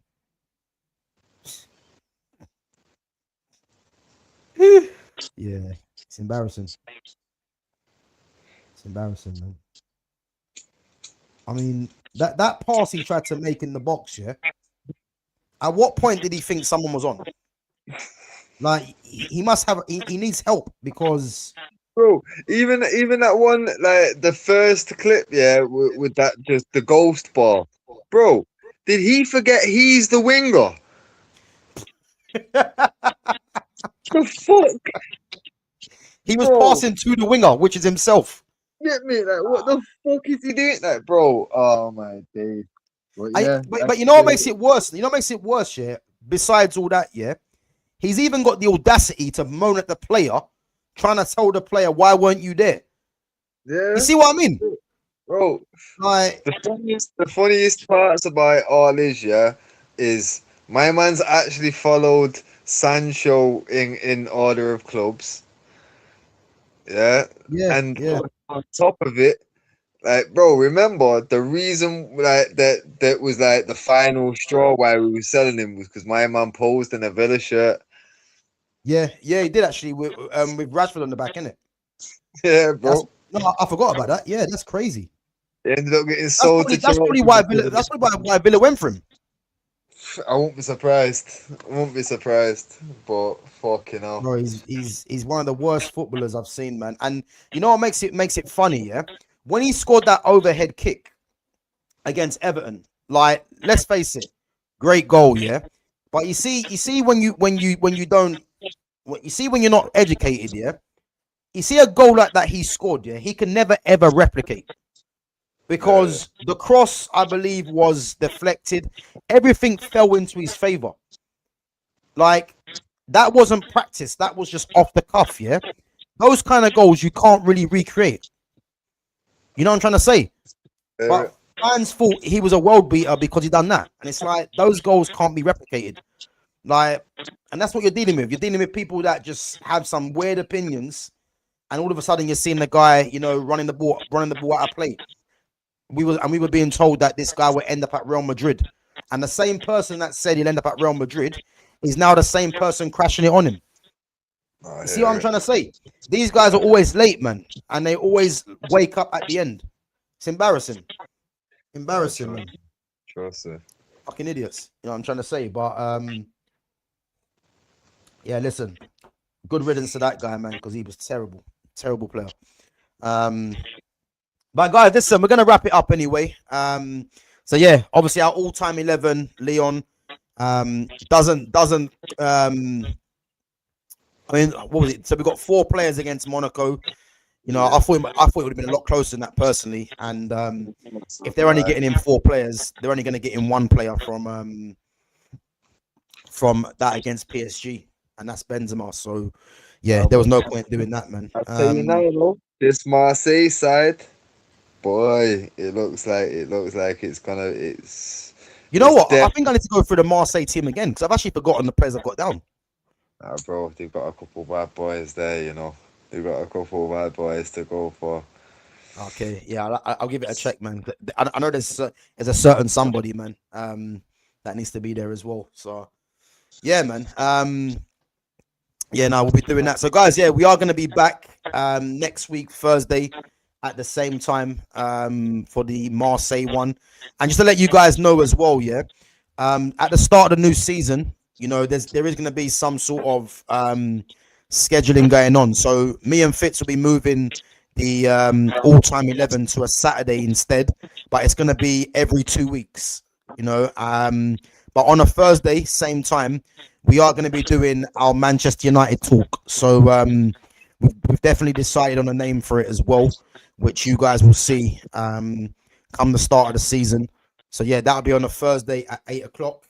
And then on the Monday, you know, we're going to get Jonas back on, Liverpool fan, and have the Monday for myself, Fitz and Jonas as a weekly roundup. And then the other days, as I said as well, will be sorted out. So yeah, come the new season, there'll be a couple of new things we'll be looking at for sure. And yeah, keep an eye on tomorrow, guys, as well. So I'm not sure if I'm going to do it as a live or an upload.